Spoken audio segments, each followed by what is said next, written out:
spend some time with the dead. On demand almost. We'd be like, hey, can you like touch the duck or make it go off? And it would just start lighting up and going crazy.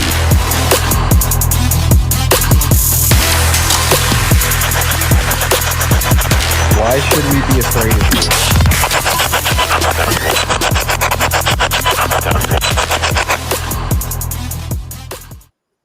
Hello and welcome to What Goes Bump the Night. I'm your host, Riley Clark, and alongside me, as always, is Muted.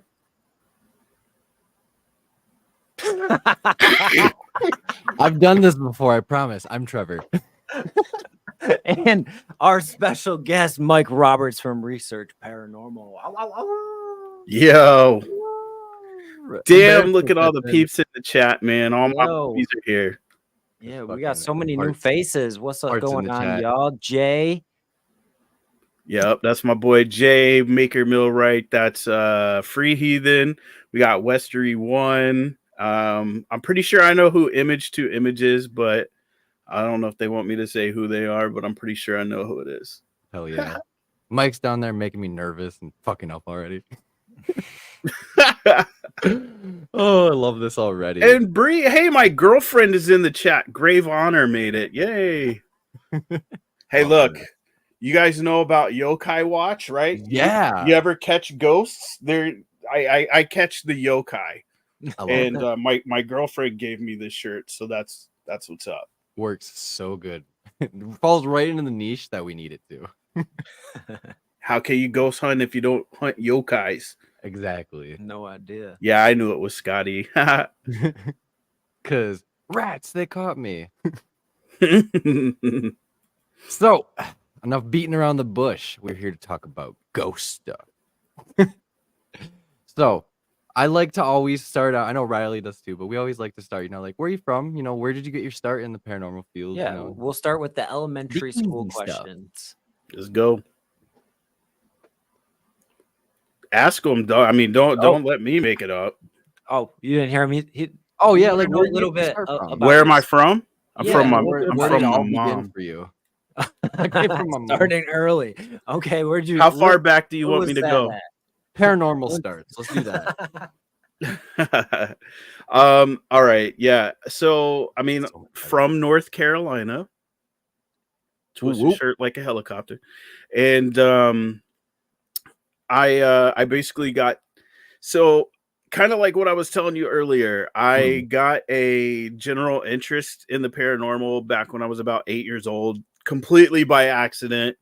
I was looking for, they had a book fair at my school. You remember book fairs at your school, right? So, the Scholastic book fair. That's it, the Scholastic one. So when I was growing up, right, like now keep in mind, I'm an old guy. You see all this right here? I'm pretty old now. So when I was growing up, the real Ghostbusters cartoon was like the big Saturday morning thing. Yeah. And they used to sell these Scholastic books at the book fair that were like 8 pages long, but it was like stuff from the cartoon. Yep. And I went in looking for that and that I normally would get. And they were like, we don't have any of the Ghostbuster books this year, but we do have some books about ghosts. And I was like, what do they mean? They got some books about ghosts. and so they handed me this book and I'm flipping through it, man. And there's like pictures of ghosts on a staircase, all this kind of stuff. The stuff that before people knew how to explain it, this is what it was. And the book was by Hans Holzer. And so I took the book, I bought the book, I took it home, I started looking through it, and I was like, oh, ghosts are real? Because like it must be, it's in a book, man. They can't lie about it, right? Like, yeah, you're like finally like, hold on, time out. Like, we gotta like flip and reverse it here. Like, what? Yeah, like, wait, this ain't. So the stuff that I watch on Saturday morning cartoons is just kind of making fun of like some stuff that could really be out there, So I started getting into it that way. And funny story about that is years later, not only did I get to work a little bit with Hans Holzer himself, but So cool. I also started working with his daughter. We had a radio show together. She's part of my paranormal team. Wow. Not on the project that we're doing now, but she's been a part of my paranormal team since like 2009. And then she also wrote the foreword in my book. And I mean, we've investigated a lot of places together. She's like a sister to me. Actually her birthday just passed too. So happy belated birthday then, for sure. yeah.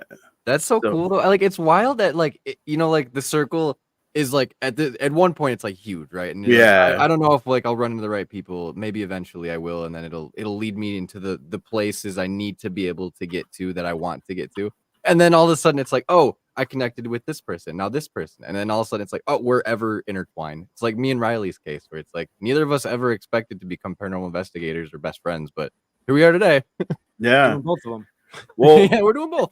And that's kind of the thing, was like I had some really weird experiences early on. I chalk most of it up to just having a kid imagination, but and the fact that like as an adult looking back on it, I could see how maybe like my friends were just messing with me a little bit or something, you know. Right. But one of the like I think one of the first really weird things, and I know it's all cliche because I don't buy into Ouija board stuff at all. Like I just don't. I find it so hard too as well, where it's like unless I experience it happening firsthand, I'm still skeptical. Y'all know my story. So when I was 15, I got invited to this girl's birthday party in middle school. Actually, I guess I was younger than that. I was probably closer to like 13. Because this was like seventh grade. Yeah. Yeah, so you've been like 13, yeah.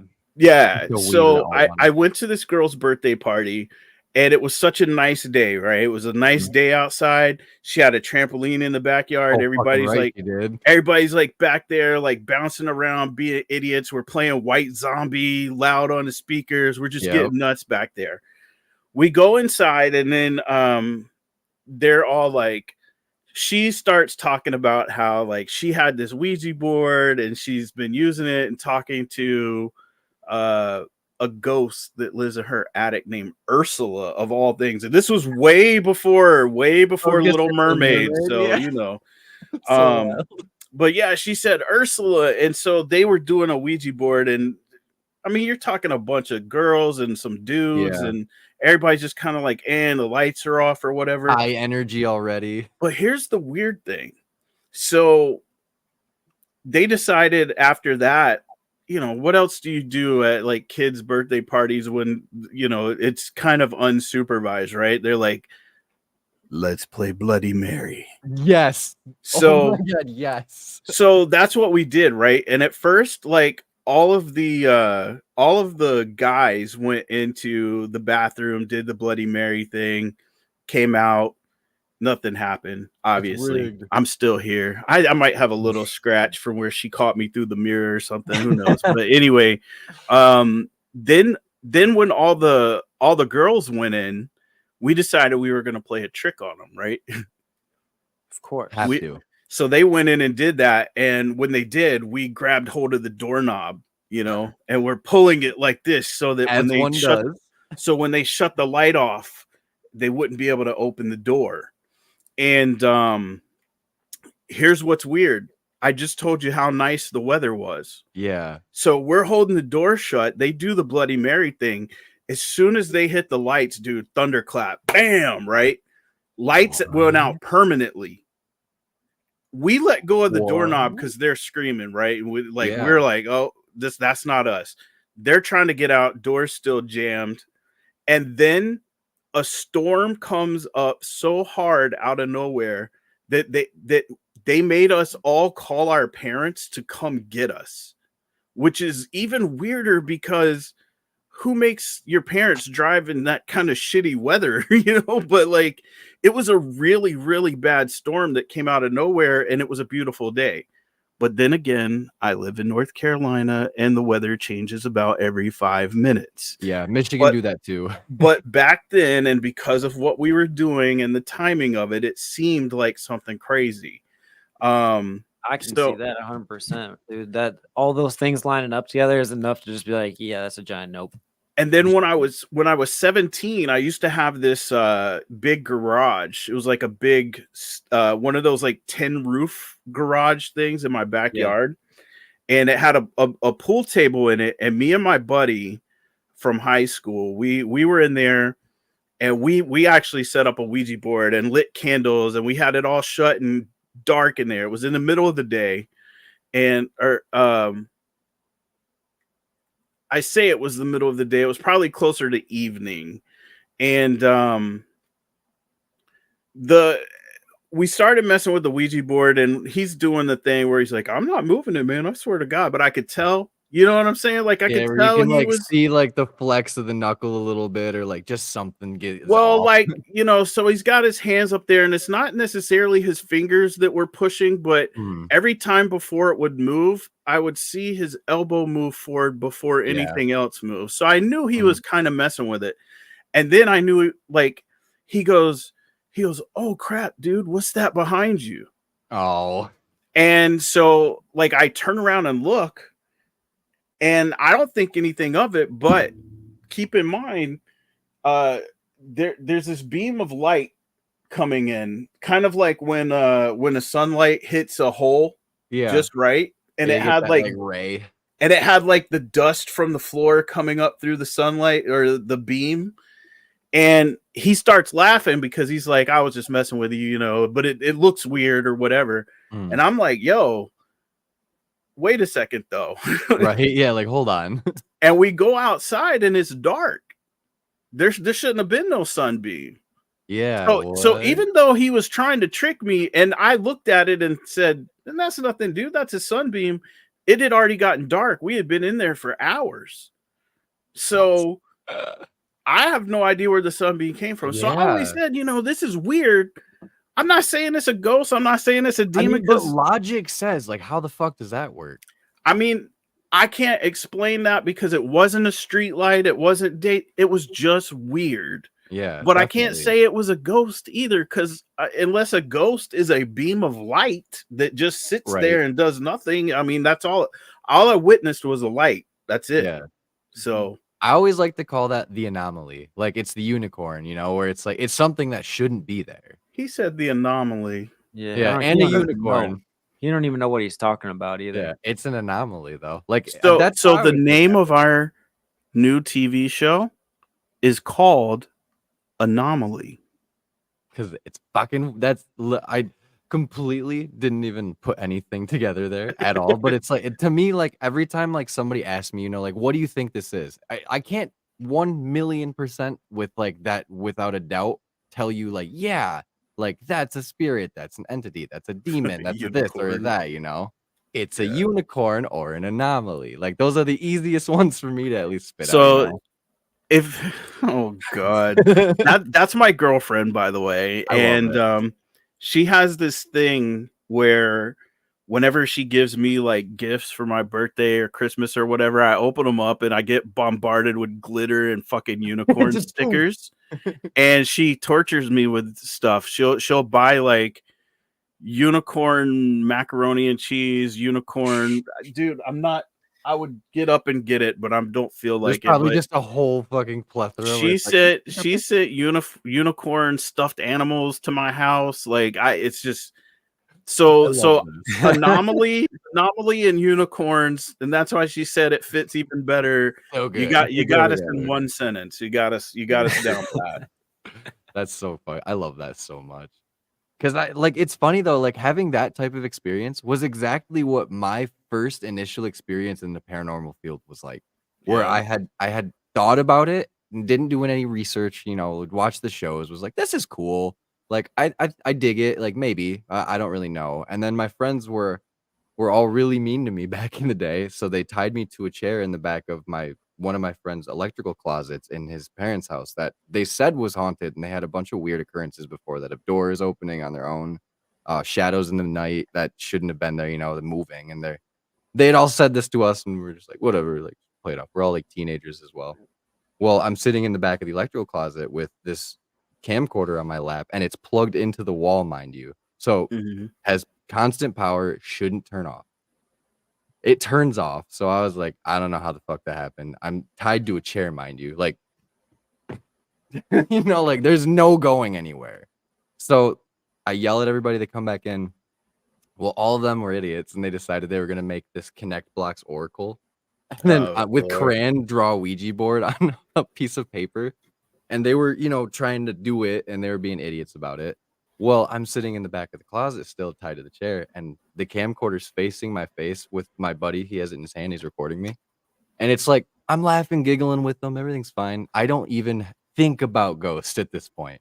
All of a sudden, I had hair that's probably like about this long right now as it was. Just a full handful of it just yanks my skull back and almost hits the wall. And like everybody like looked at me and I was like, get me the fuck out of this closet right now. And then 2 days later, they were saying like doors were opening in that basement like more frequently. My man came running out of there like Ray Stance. That's great. Yeah, actual physical contact. Ripping my fucking legs out of the restraints, and I was carrying a chair strapped to my back with me out of the closet because I was just like, yo, like that don't happen. Like, no. Yeah, no, that's not supposed to happen. Yeah, don't know still. To this day, that's like the one time I've ever been physically touched by something. And it's like what? It's too bad, and I know they've tried to figure out some ways here and there, but like all that stuff is great. We just got to figure out better ways of documenting it, because personal experiences can do a lot of things, but it definitely can't provide as proof to anybody other than yourself. Exactly. And I'm not saying that in any kind of negative way. I'm just saying that, I could say, hey man, I walked in the room, the temperature dropped, my batteries died, blah, blah, blah, blah, blah, whatever. But that's not going to prove anything to anyone other than what my own beliefs are. No, 100% with you, man. Because like I think we have captured some really good stuff that, in my opinion, says that there's definitely something beyond the grave. I'm sure you feel confident in some of your captures as well. I used to. So, if I'm being 100% honest, I've been paranormal investigating going on 26 years now. In 26 years, I've only seen two things, and this is going around to every place that you could possibly think of that's considered the most haunted place ever. This is residential cases. This is commercial locations, everything. I've only seen two things in 26 years that I feel I couldn't explain, or that couldn't be explained by other things. Now, over the course of that time, that has kind of forced me to kind of look at what I believe paranormal is in a different light. I'm also very agnostic now. I used to not be, but I'm definitely agnostic. And I even with the stuff I've caught, there's been times where I've caught things and I've been like, oh my God, we just caught like the greatest piece of evidence. I remember in 2008, we were doing a case at this place called the Mermaid Manor.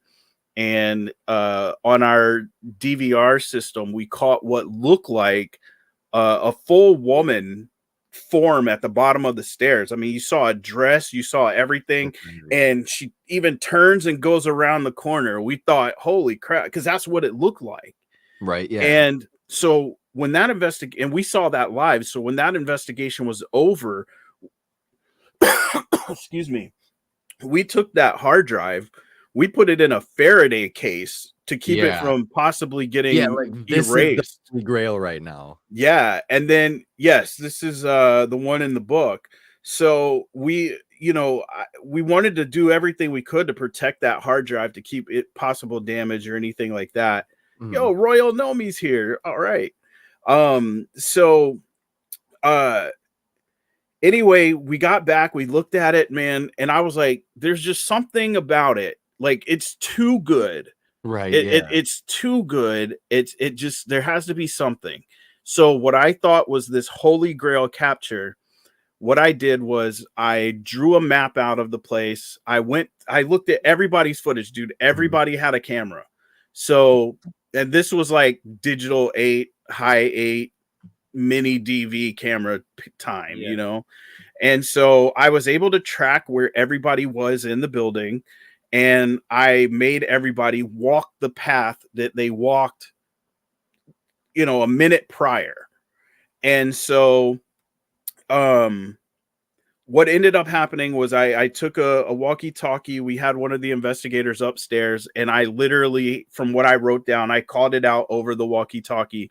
And I was like, okay, so at this point, you're standing here, your camera's pointed, in the upper right corner, and it's slightly got a picture frame. Like, if this was the corner of his camera here, there was like just a slight corner of a picture frame.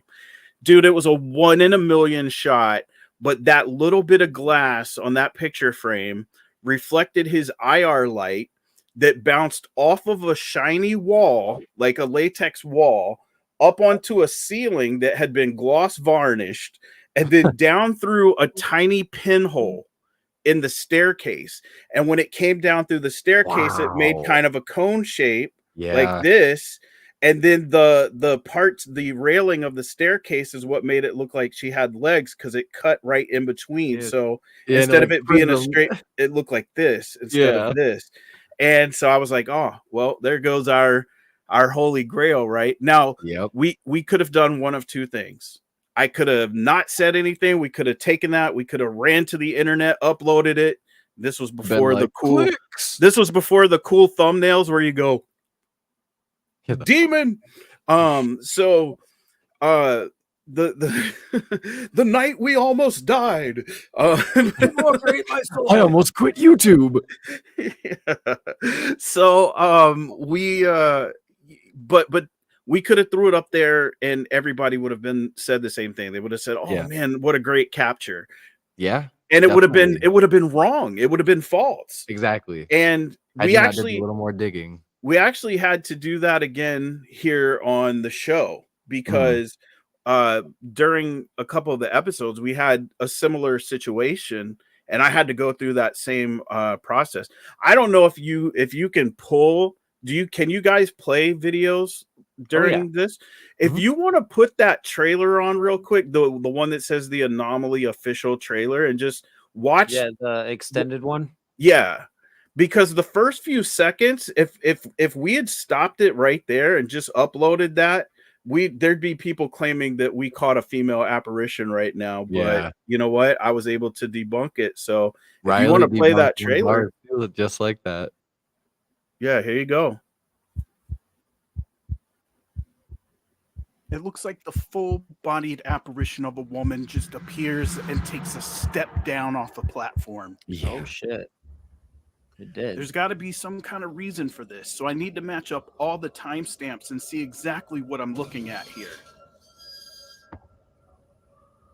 Thanks to the multiple angles here, I can see exactly where Kent's camera is pointing. His camera lens is pointed directly at the doll's blanket. As he moves closer to give her a hand, that's when everything goes out of focus and creates the illusion of a fully formed figure.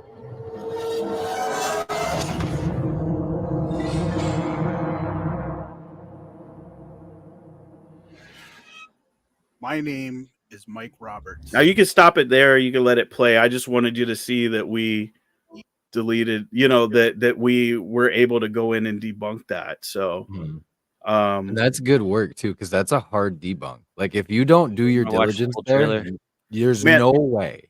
Let me tell you. Go check that out, guys.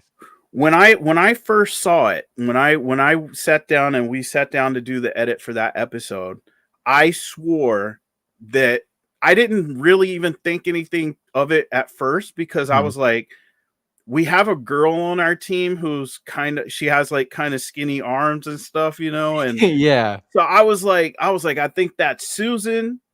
I said, but I'm gonna need to check with her. Oh yeah, Bree says it's a great trailer. That she's actually in it at the end. But anyway, No so bias. I thought it was Susan, but then as I was watching the footage from the other angle, I noticed that Susan was already over there sitting on the floor. So I was like, man, okay, if that wasn't Susan walking by, then I don't know what the Yeah. hell this is. Exactly. Yeah. And I even messaged everybody from my team and I was like, yo, I don't know what this is. Can any of you guys tell me if this is you or if you know? And nobody had an answer. And so I went through everybody's camera footage. It was Kent's camera that the footage was caught. So I synced up the timestamps from his camera to the camera that I was holding to the camera that Susan was holding. And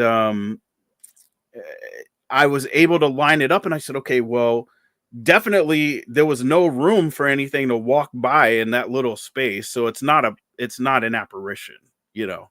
It looks like it. It really does. It looks But crazy. You could use that as some spooky B-roll, man. yeah, Right. the closer that his camera got to it when he was, because even though he was recording, he wasn't filming it to be filming it. He had it Yeah. on his hand, but he reached forward to help her get that blanket off. And when he did, the camera just lost focus. And so as it got soft and fuzzy as the blanket fell, it just made a weird shape because of the lights from the camera and the way like creating the shadows and stuff.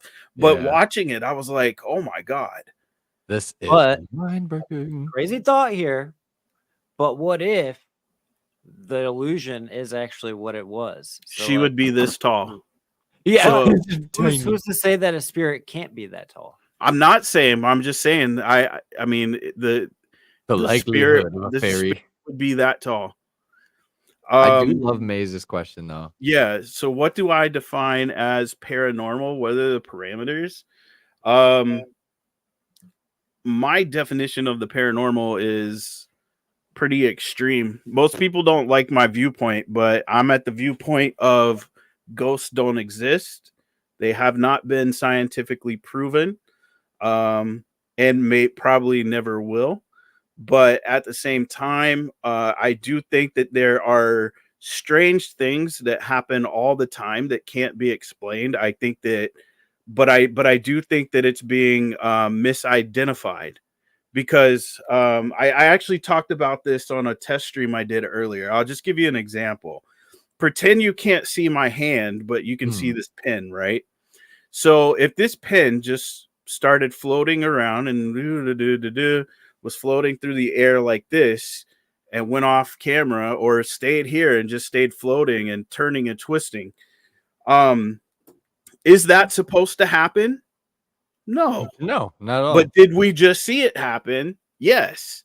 Now, if again, assuming that my hand wasn't there and all you saw was the pen, what do you really have, right? Something that happened that shouldn't, but what caused it? Can you actually say that a ghost caused it? Did you see a ghost cause it? Did you see a ghost move the pen? No. And you have just as much proof that a ghost did it as if a banana did it. Because it's just saying you're just guessing at that point. And then you also tend to mislabel things. There are some people that'll be like, well, the pen was moving like this, so it was a poltergeist, or the pen was moving like this, so it was, a residual thing where somebody was carrying a pen across the room. Then you'll have some people that'll be like, well, the pen was moving like this, so that shit was obviously demonic. And so how can you label it as anything when you can't see what it is that's doing it? And you're gonna feel awfully stupid for making a bold claim that a ghost did that if you find out later that ghosts don't exist, that it's something else, that it's something that only like quantum mechanics can explain. It's more of like a hiccup in time relativity than it really is like a paranormal phenomena. Well, one of the things that I always ask people whenever we first start talking about the paranormal, and this is just to kind of give some people an idea on like where my thought process is. Let's just take let's just take ghosts in general, okay? If you had to, like, what is the common accepted explanation of what a ghost is? You tell me, Riley. I would probably say most people would classify it as some type of ball of electric energy. Well, no, not what it's made of. What is a ghost supposed to be? Oh, spirit of a human. Okay. What about you, Trevor? I would probably have to agree. Like, I would think it's a spirit. So you think that when a ghost appears, or when you see a ghost, that it's the spirit of something that was alive? Yep. At some point. Yeah. If general relativity and all those theories prevail, yeah. Okay, here. Let me write this down. We're gonna do a test real quick. Love this. Hell yeah. Yeah. All right. I didn't study.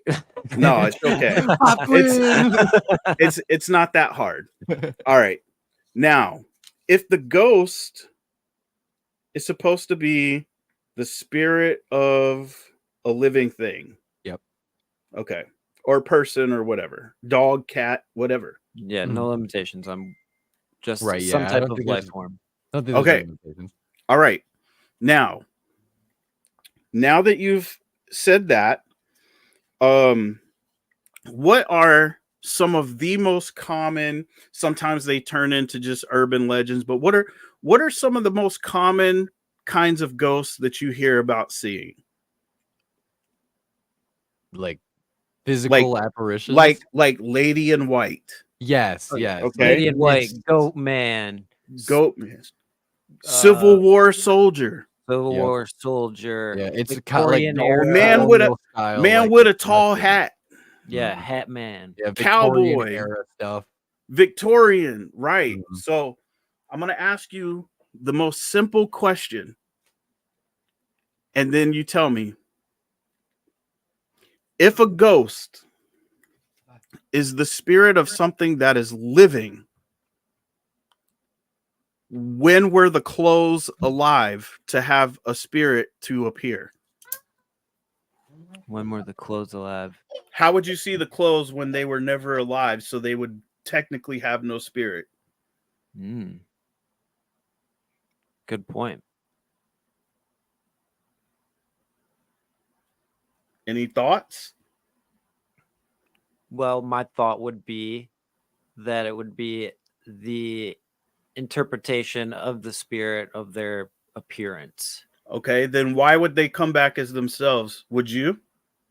Yes, 100%. Just to find people that okay, let me put it this way. I wouldn't know how to be anyone else. If you were going to, I'm gonna tell you right now, if I'm coming back and I'm gonna mentally project what I look like to somebody, it's not gonna be like this. I'm gonna look like we're gonna Brad Pitt up in here or something. So, and I've heard a lot of people say that. I've heard a lot of people say that it's something to do with how they see themselves, but that's not how you would see them because you've never seen them before. So why would it matter how they project themselves if you didn't know them when they were alive? I think that would come down to like the mental cognitude of the person. So like as a reaction to people every day that we all have, like the first interaction you have with a person is the line of sight and your physical presentation. Emotions and so much body language can be read off of a physical presentation. Okay. So like in theory, if I was a spirit and I was going to present my image of myself, like I would want to show as much detail as I possibly could, but how that's done, I don't know. I don't have those answers. You know what I mean? I mean, no, I don't expect you to. I'm putting the thought in your head because I want you to be asking yourself these questions when I get to the final point here. Now, what about the ones that were never alive? When people say they see ghost trains or a ghost ship or anything that was never alive and is not would never be conscious of itself to mentally project. And can you classify that all as the same thing when you call it a ghost? No, I don't think you could classify it as the same thing because there has to be some type of distinct difference, definitely, and I feel like there is. Like in the and like my response to this is like if these entities that we are seeing, that the ones that are manifesting, Mm-hmm. well, what if they had lost their consciousness at some point along the way from however long it takes for your energy in the afterlife or whatever this stuff is that we are experiencing Mm-hmm. transitions from plane to plane. That's how I interpret it, at least. It You're loses getting its close. energy. Yeah, and then we don't get to see the full shape or body of the apparition, or like like you'll see like the apparitions, right? But you'll never see faces. You'll never see like detailed like facial structures. Why? I think it's because that's the transferring of the energy at some point is leaving that plane of existence, and we're losing that in between for sure. And Okay. then same goes for like if you step Bigfoot. down That's why every he's always pixelated. true, but like I guess you could say like the Yeah. ladder falls, like every rung is the same thing. So like for all like residual like apparition style, like it's all the transfer of energy from wherever it's coming from.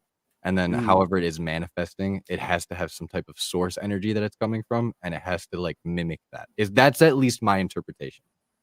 okay. I'm with you on some of that. Mhm. Let me propose a different thought to you. Definitely love this. Okay. Most people, and we are all taught to see time this way. Yep. Time runs from here to here. Mhm. Linear, start, middle, end, blah. Even when you watch a movie, right? You put a Yeah, you movie got in, all your points. start movie, and the film runs this way. But what if time was this way because all time is happening at the same time? Mhm. And if that's the case, and this is where we talk about quantum mechanics possibly explaining some stuff later. If all time is happening at the same time, Yep.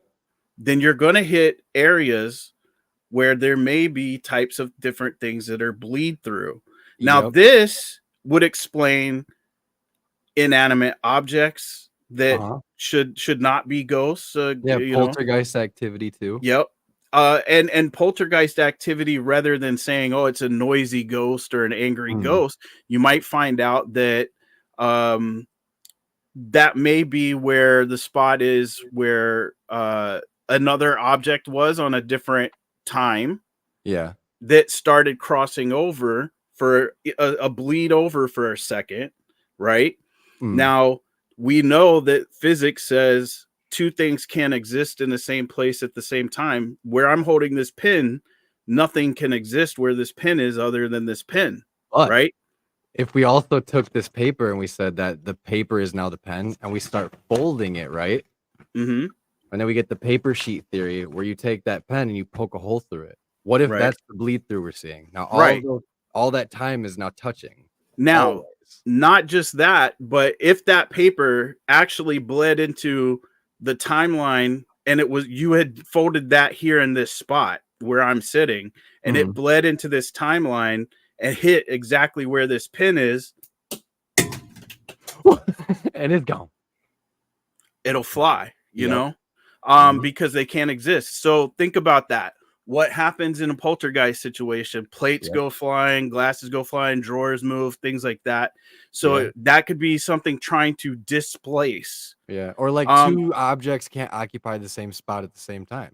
exactly. That's what I was saying. Yep. So the other thing is when people say like, dude, I go to Gettysburg a lot, right? So there's Mhm. always people that are like, they saw a Civil War soldier and stuff. They were the This canes. this would explain why they Mhm. would see those and why they would hear that. And they wouldn't need to be about whether they were alive or they were dead, because all that mattered is that for a split second, you saw whatever was happening in that time frame. Now, that's also to say that who knows if that Civil War soldier happened to be looking up there and said, "Man, we saw And somebody saw standing right up there there. with some weird Yeah, clothes for and like Thus 2 the seconds." abyss we talked gazes about back something into like this the before. I forget the whole story, but it was like the story of a guy who walked into a house and he'd been living there for a long time. And when he walked into the dining room, a different family was sitting at a dining room table, like having a dinner, and they all looked at him and he looked at them. And they And made the then, contact with each Yeah. other. yeah. Kind And of like then the it's movie gone. The Others. Yeah, and it's literally the same exact concept for sure. And then it's like they have the written accounts back then of this a weird anomaly of like a invader that didn't look of the time, and then same with us. We see the older, like timeline. And that begs the question, why don't we see the relatively newer like generations of Yeah, of why don't we dead? see future stuff? Exactly. We only see stuff that's from the past. And yeah, I mean, there's so much to it, which is why I say that It's I so don't think fascinating. there'll ever be like an accepted explanation, but No, we're all I amateur experts. do not believe that ghosts are our dead relatives. I just don't. My dad died 8 years ago on my birthday. My dad knew what I did for a living. Mhm. He gave passwords. He gave extreme things to my dad knows how much it would mean to me to be somebody that could prove an afterlife. And Yeah. he hasn't come back yet. Never had a communication with my dad Yeah. since his passing. Yeah, and then it's like everybody always asks the question, like, well, who chooses who gets to come back and why they come back or where they come back? To this day, I have zero ideas, even like close that would even like touch that premise whatsoever. Well, the thing that makes me mad is it's stuff that we don't know and we're trying to figure out, but it's the people who are jumping to conclusions, the people who are faking, the Yeah, or people they who won't are walk back the things that are wrong. the people who are abusing it and using it Mhm. to make money off of, grieving families, Yeah, stuff that's the like that. tragedy in it. And it's always going to be that way. It's been that way. Houdini tried to put a stop to all that. But I mean, they just find new ways. Yeah, I don't think there's ever gonna be a No good way of problem, Macy. policing. You know what I mean? Like, and that's the problem. And There's like no way to it's for police the And it's the not. paranormal. yeah, it's for the public to Unfortunately. decide too what they I want to watch. think. Yeah. It's a public kangaroo court, is all it is. Yeah. I think that. Like, again, I'm a member of Debunkers Anonymous, and I love that group. I love John White. He's the Shape. If you guys The have Shape. ever I know seen who it, the Shape okay. is, yeah. So I really think that I like the fact that they tell it like it is from a different perspective, not necessarily like they're not like non-believers and stuff. They're just saying that the stuff that you're presenting isn't enough to convince me. Right. Yeah. Think I think about it there's like definitely both roads too, where it's like I think some of the stuff where it's like the lady in the white dress, like I don't think 100% of it is wrong. I think there's probably a lot of like cases where it could just be like a weird blip that probably isn't what we think it is, but then there are the ones that maybe are. It could be. I've learned that most of the time anybody who's reported lady in a white dress boils down to urban legend. That's Yeah, why the it's outside everywhere. influence. Yeah. Yeah, But because the that other was stuff too. think about it, because like you go back to like the spiritual era of humans, and we told mythical lore to Well, to just scare remember, people. people thought thunder was God being angry at them Yeah, at one casting point. stones. And now we know that's not the case. But look how many people back then who they considered experts said, no, I know for a fact this is God mad. Yeah. Well, this is the same people who now, because paranormal is the same way, right? Everybody knows everything, but Yeah. somebody's got to be wrong. Right. Yeah. Somebody Listen, at some I point hope has to I'm admit it. wrong. I hope I'm wrong. I hope all the skeptics are wrong. I hope there's an afterlife. But if I'm being 100% honest about that, I think the thought of an afterlife is scarier than not knowing.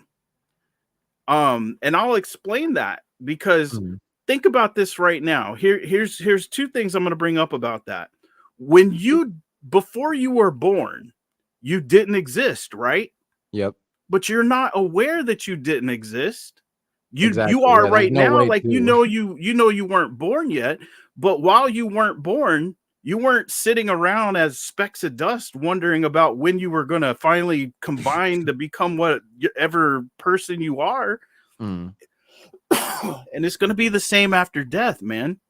mm. Your consciousness is going to stop, It's just and gonna be floating in the nether. you're not even going to know. You're not going to know the same way you didn't know before you existed. You Yeah. won't know when you don't exist. Maybe that's a thing about, people have to have faith. People have to believe, and believing in an afterlife is something that gives people hope and purpose in their life. I get that. But the other part is let's assume for a second that there is something afterlife, like heaven. Okay. Yeah. Some other domain. Yeah. Now I'm gonna credit my girlfriend for this, for a show that she made me watch, because I watched it and I actually thought about it afterwards and was like, they're right about this though. Um, have you guys ever watched the show called The Good Place? Yes, I've seen The Good Okay, Place. I Yep. don't think so so. you understand the ending Mhm. of The Good Place, Mhm. where getting into all they wanted to do was basically get into heaven. Yep. And then when they finally did, that's eternity. Yeah. And it's That's like miserable. yeah, I That's don't want that's not eternity. that's not heaven. That's miserable, because you're just there. Yes, you get to see your friends, your family, whatever, but it's eternity. So how long before you have no option? That's why they asked. They said, we need a way out of here. When we're done, we're just done. How long can eternity? Like, how long do you really want to be around your family, dude? You know what I'm saying? So, like, eternity, they said, well, here's what we'll do. We make this door, and whenever you're ready to just not be in existence anymore, Mm. after you've done everything in eternity in heaven that you want to do, just walk through that door. And that's what they did, man. They hung out until they knew they were ready, and they walked through the door, and they turned into the little specks of dust, and they reincarnated into other people and plants and whatever. But me personally, I don't want to be trapped in heaven with no way out. That doesn't sound good. That doesn't Yeah. sound nice. How Yeah. does that explain past lives? It I was doesn't. just gonna say, like, I don't know how much I believe in past lives, but there are some instances where it's like very weird, where like small children are reaccounting things that, like, I mean, maybe they were fed a crock of shit, which happens more Yeah. often than not. But Well, see, See that's the the thing too. You yeah. can't say, I how does it explain past lives, when nothing has explained that past lives are a thing. And the one kid that made it famous ended up he's being a a liar. hoax, so Yeah, that he's a doesn't help liar. the case at all, honestly. That hurt it more than it helped any of it for sure. I have had theories though about irrational people having irrational fears that don't make sense to them, like to their personality and stuff. That like it could be like a past life type thing. I always kind of thought about that theory before. I mean, there's just Interesting. there's so much like just so much riffraff out there that you have to sort through so many different angles that it's almost impossible to really like get to the source For material that sure. you're looking for sure. Because like we've done this now almost 55 times, interviewing other people and heard opinions and all over the board. People are like, Mhm. this is truth, this isn't truth, this might be truth, and everybody is more than valid with every opinion. And Sure. every time I hear it, it's like, well, fuck, I didn't think I about it in think this light. I think what some people have to realize is that belief in life after death is not just about paranormal and all that. That's a religious movement. Okay, that's Yeah, what spiritualism brought.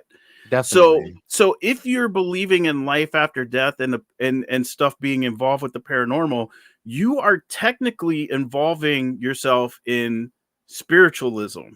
Mhm. And then that relies on you believing and having faith that what you're Blind seeing faith. and hearing, and you take that without uh you know at face value. You take it at face Yeah. value.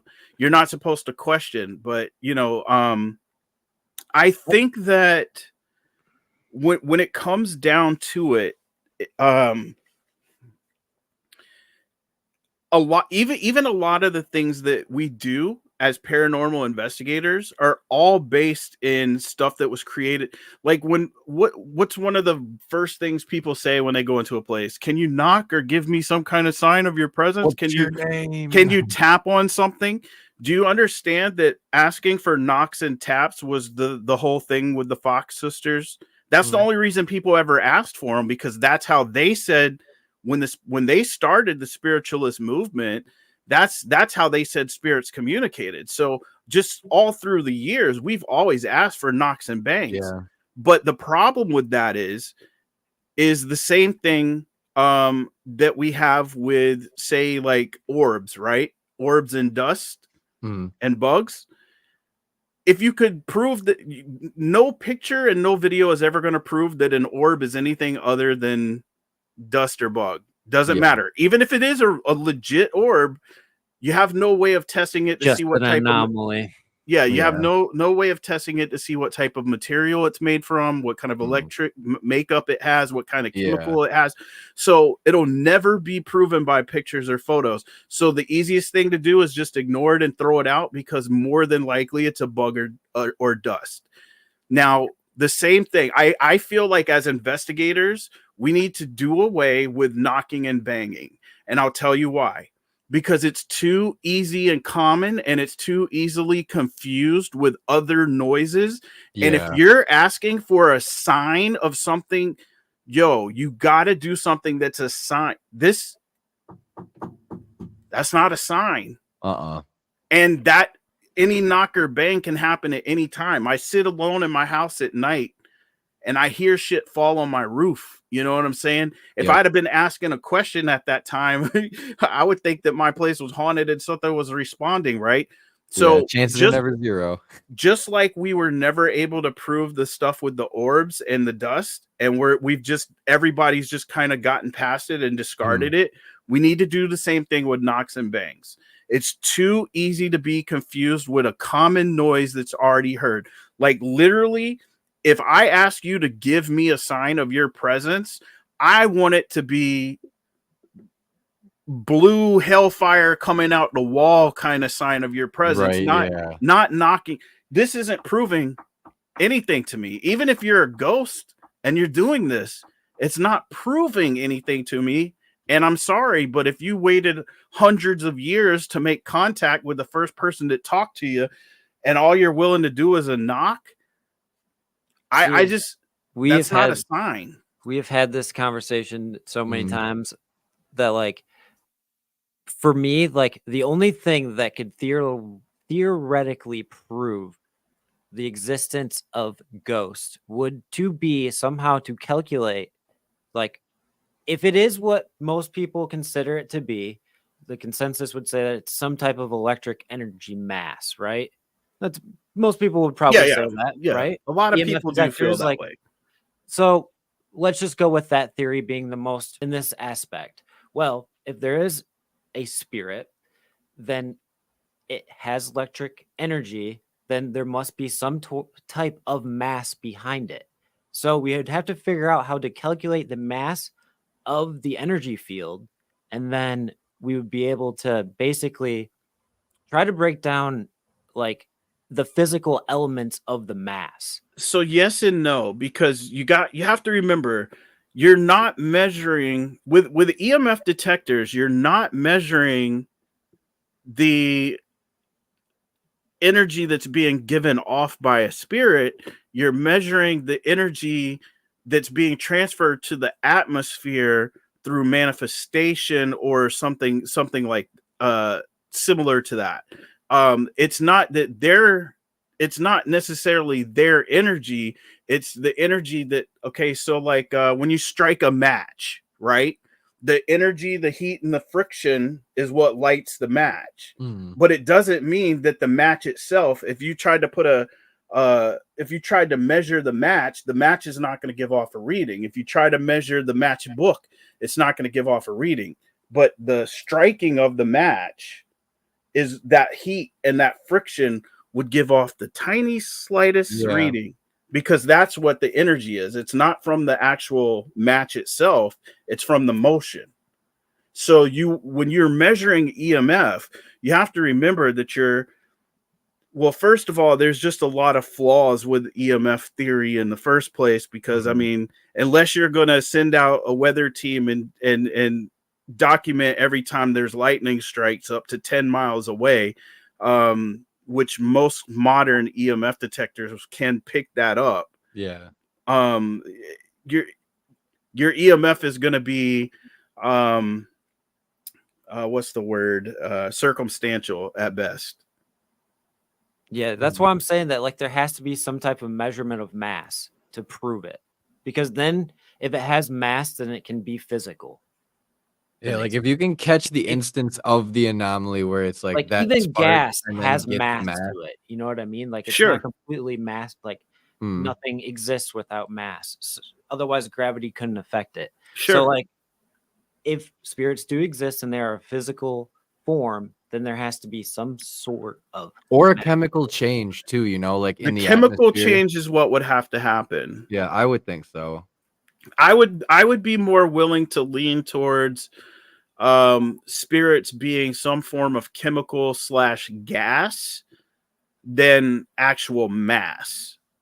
I would even think a type of radiation too, because like if all of our electrical equipment does get like fucked with when this stuff does happen, which it is almost proven to me at this point, where we do see actual anomalies in places that are not like, you know, powered or whatsoever, have any electrical running through them, where you shouldn't get anything like that.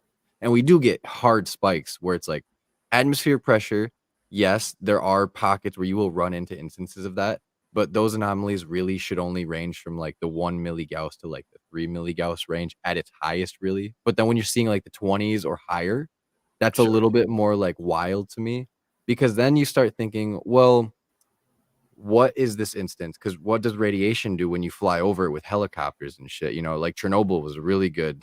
Like you fly a fucking helicopter over the Oh yeah, it'll bury the reactor and it needle. just fucking explodes. Like the whole thing gives up, all electrical goes out, everything.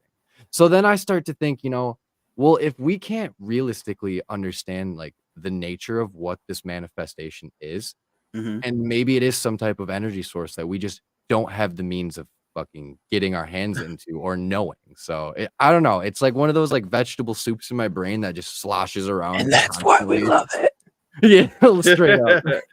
Well, I mean, I think the best part about the paranormal is that no matter which side you're on, believer, skeptic, debunker, whatever, is that no matter what, it's engaging your brain. 100%. It's making you think, it's making you understand, and for some people think critically, and for some people, look, I know there's people that just blindly follow and believe, and that's okay too. It's not the smartest thing to do, man. Trust me, even You'll get burned. even religious people used to go on TV and cry for money, and then you would give it to them, and then they'd buy their mansion, and you'd be broke as shit. But I see it on the daily with panhandlers getting into nicer cars than I drive. yeah, so you know, that's the problem with believing. One of the things one of my mentors always used to say was, it's great to have an open mind, but not so open that your brain falls out. I like that. I actually really like that, because it's like you have to have some grounding. Like you have to. Otherwise, you're going to be a space cadet for the rest of your life. Yeah. And that's when it starts to get a little wishy-washy. See, the thing with the paranormal too is like it's so tough, right? Because a lot of people, you want to look at it with the scientific view, but then you also have the side of it where it's like, man, I really want this to happen. So I feel like sometimes with paranormal investigating, it isn't so much as like you're experiencing something supernatural, but it's your want and desire to have that capture or that sensation to happen, that sometimes like I feel like even ourselves are like manifesting these like paranormal activities almost.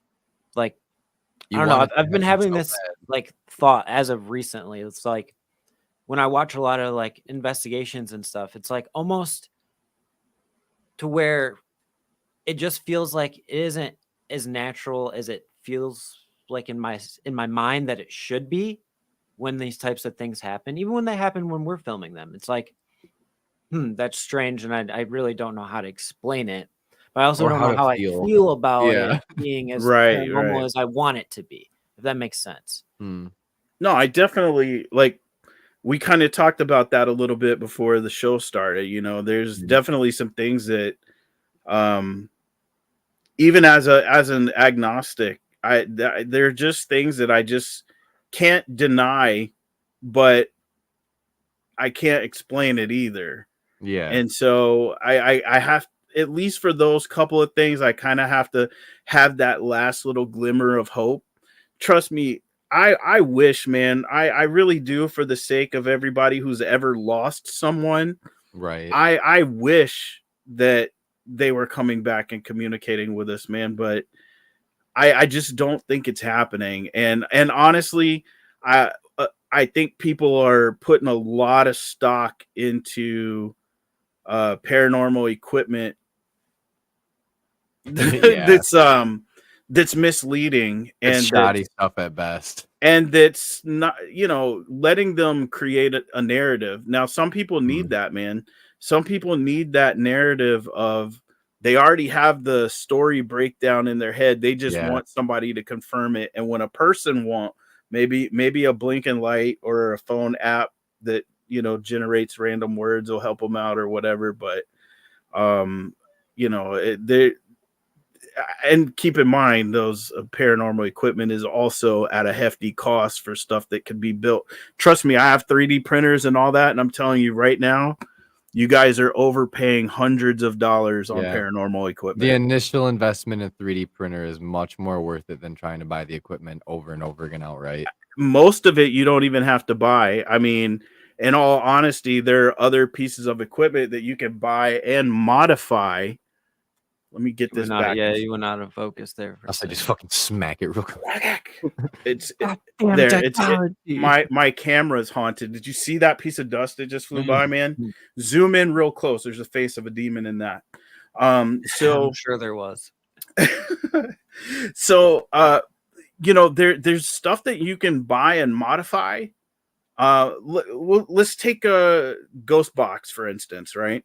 When people first started building those, we built ours in 2007, which was the Radio Shack, the Shack Hack, the SB or Yeah, I know what you're talking 587, the 587. Yeah. And literally all that was you open it up and you clip off the piece that keeps it from stopping on radio stations, the part that reads the white noise, and that Mhm. was it.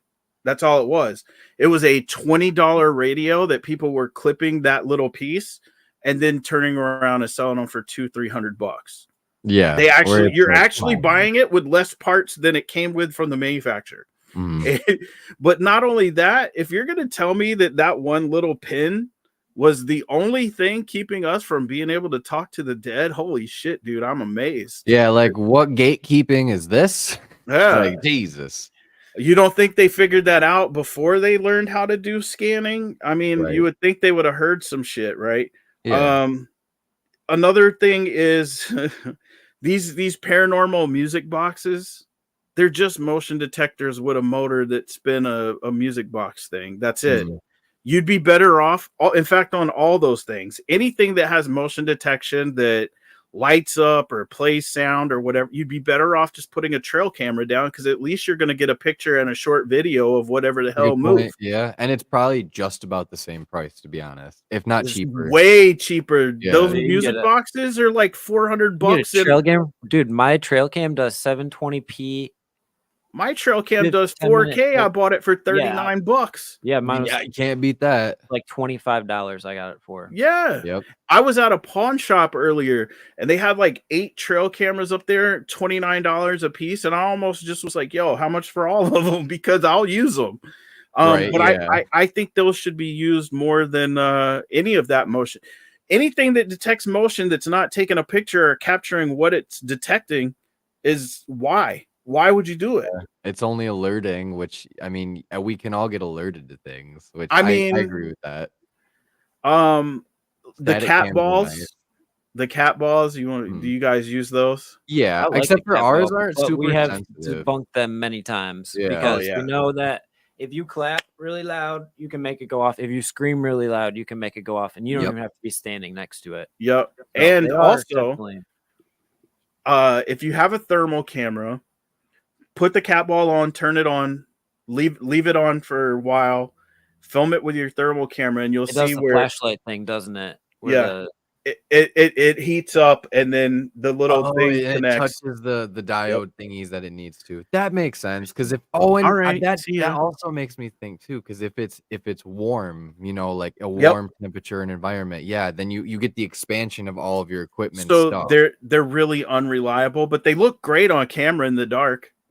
Good night, Grave Honor.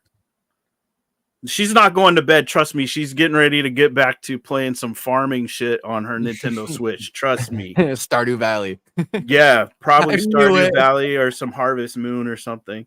Yeah. Just out of curiosity, what equipment do I like using? The basics.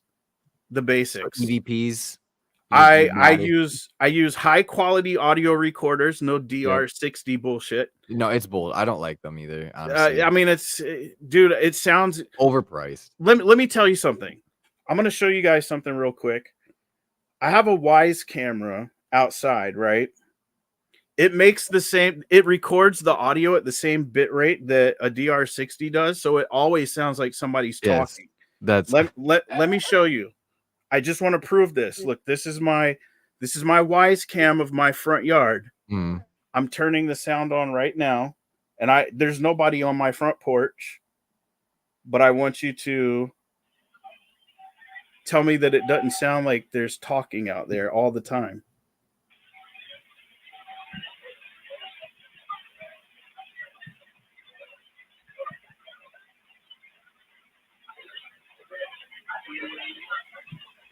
yeah.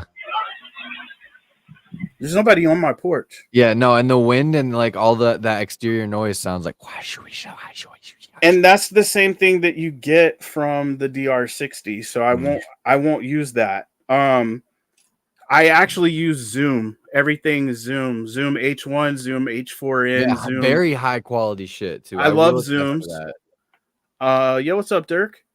Say, don't we have what are those handheld ones that we have? Oh, I'll go grab them real quick. We got good ones. So I think it's important that on investigations you have a good audio recorder, you have a good video camera, you have a good digital still camera, not just your phone.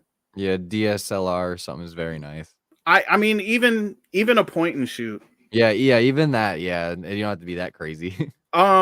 But just something that takes decent photos.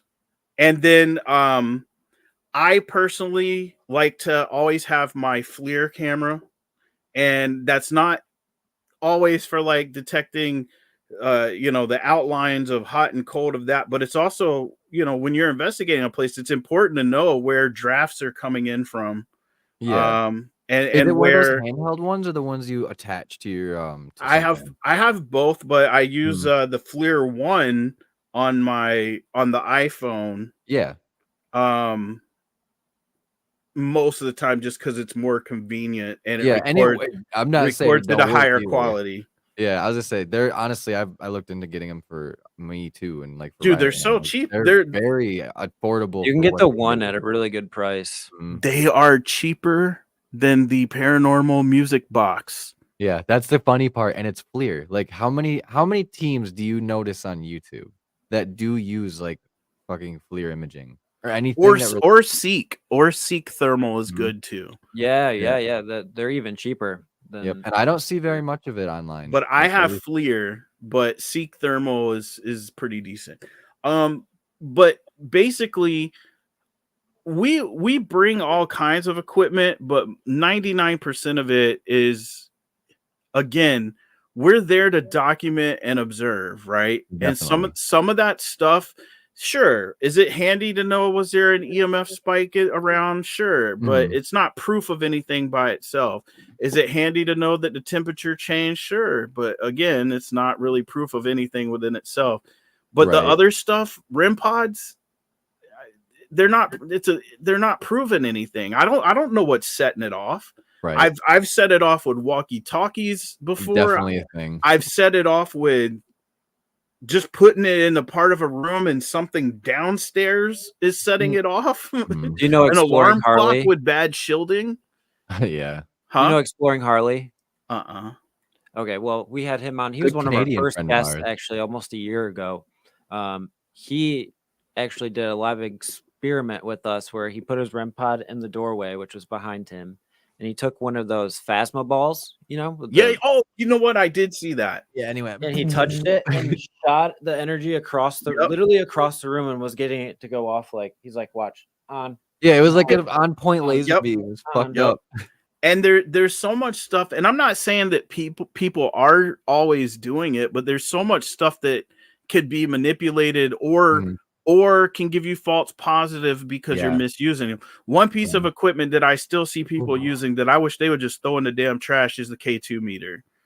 That and an ovulus. I see that people too. using that too. I like using it to get the correlations between 3 or 4 different devices, because that's what we always say. The K2? No, the ovulus. Oh, I was gonna say, but like yeah, people no. will like walk around with it, and it's like, guys, set it down. It reads ambient temperatures, and it needs to, like, the gyroscope to not be moved. Like it does not need to be in motion. We did a very thorough debunk of the SLS cameras on our show, which it was funny because it was given some really cool hits and stuff that looked really neat, but those things are not meant to be moved around and be handheld, and yeah, you can't manhandle that equipment. No, and the processors inside of the Connect are not meant to have to keep recalculating those dots every few seconds. It's supposed to sit still and basically act like a motion detector that tracks the outer edges of whatever's moving. And so I see a lot of people still using them, and they're using them improperly. I think a lot of it has to do with people not educating themselves on stuff, but seeing it on other shows and just going out and doing what they see. Which, listen, anything that gets people out there doing it, I think is a great thing, but it can also be a very bad, harmful thing, because it will make you look very bad when you start making claims based on that kind of approach. 100%. Yeah, and that's the big thing too, is like, I want people to understand where it's like, this isn't us like attacking, like, no, not at all. wrong. No, this is like just the muddy waters of paranormal. like, let's look out for your That's best all it interest is. here, and make sure that people aren't going to come at you and be like, well, you're doing it wrong, and you're giving the paranormal a bad name, because that's not what we want. That's we why invite people to debunk us, and that's why I stacked my paranormal team the way I did, right? Because I have a photography expert, I have an audio video expert, I have 2 former law enforcement, but I also have straight clear cut. I also have myself, which is, become to the point of agnostic. And then I have, one person who is extremely religious. I have one person who is a very big believer in the paranormal, but not religious.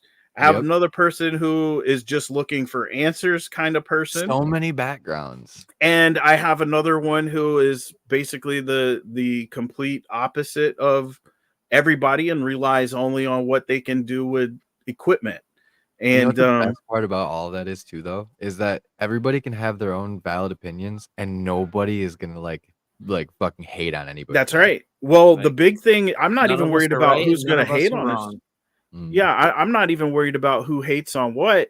I just think that at the end of the day, there's going to be, like, if I go in by myself, right, there's going to be things that I dismiss and I ignore.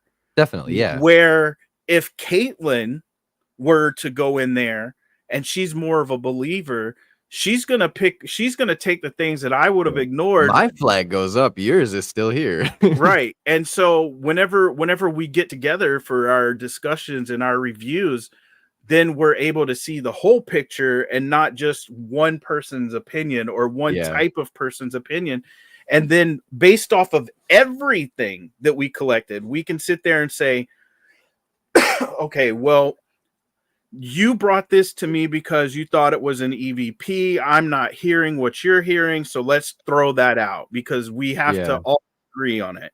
Mm. And so kind of the whole premise of the show Anomaly is this. Everything that we catch, we caught like for the first episode, which we did at the Atlantic Coast Railroad Museum. Fucking sick. That's awesome. And what the way we did that, we ended up catching about 14 things that we considered anomalies. Definitely. We whittled that down to 2 things that we felt we couldn't really find a source There's a or lot less explanation. wiggle room there.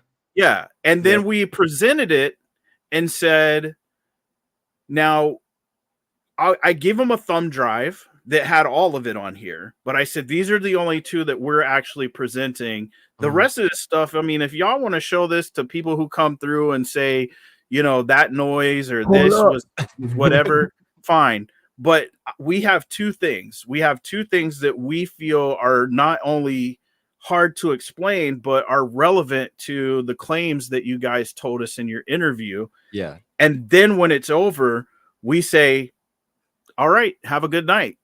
Because it's up to them. Because Yep. it doesn't matter. If they believe the place is haunted, we could come in there and tell them it's not. And you know what they're going to do? The Still minute we believe it's walk out, haunted. they're going to say, I don't care what they say. Well, I know we're haunted. It's all perspective. That's And the, if they that's the don't wild think it's part. if they don't think it's haunted and we present some stuff, they're just going to say that they still don't believe it's haunted. So you're not going to change their beliefs either way. You're either going to validate them or you're going to just You'll challenge them, but I mean, who's to say they'll change? So we basically leave there and we tell them, this is what we caught. We're not going to tell you whether we think the place is haunted or not, because that's not our job. Our job is to document stuff that happens that's not supposed to happen, like anomalies. We're documenting anomalies. Here's the 2 strongest cases for anomalies. You decide if that's enough for you to consider the place being haunted. And then at the end of each episode, they ask, you know, like there'll be a little segment that says, hey guys, what did you think of the Atlantic Coast, you know, Railroad Museum? Head online to your social medias and tell us whether you think that the evidence that we've put out, is it enough? Is this place haunted, or would you consider it That not was haunted? my coworker, Sarah. Yep. Great Lakes Beer Seekers. Okay, so what do we got here?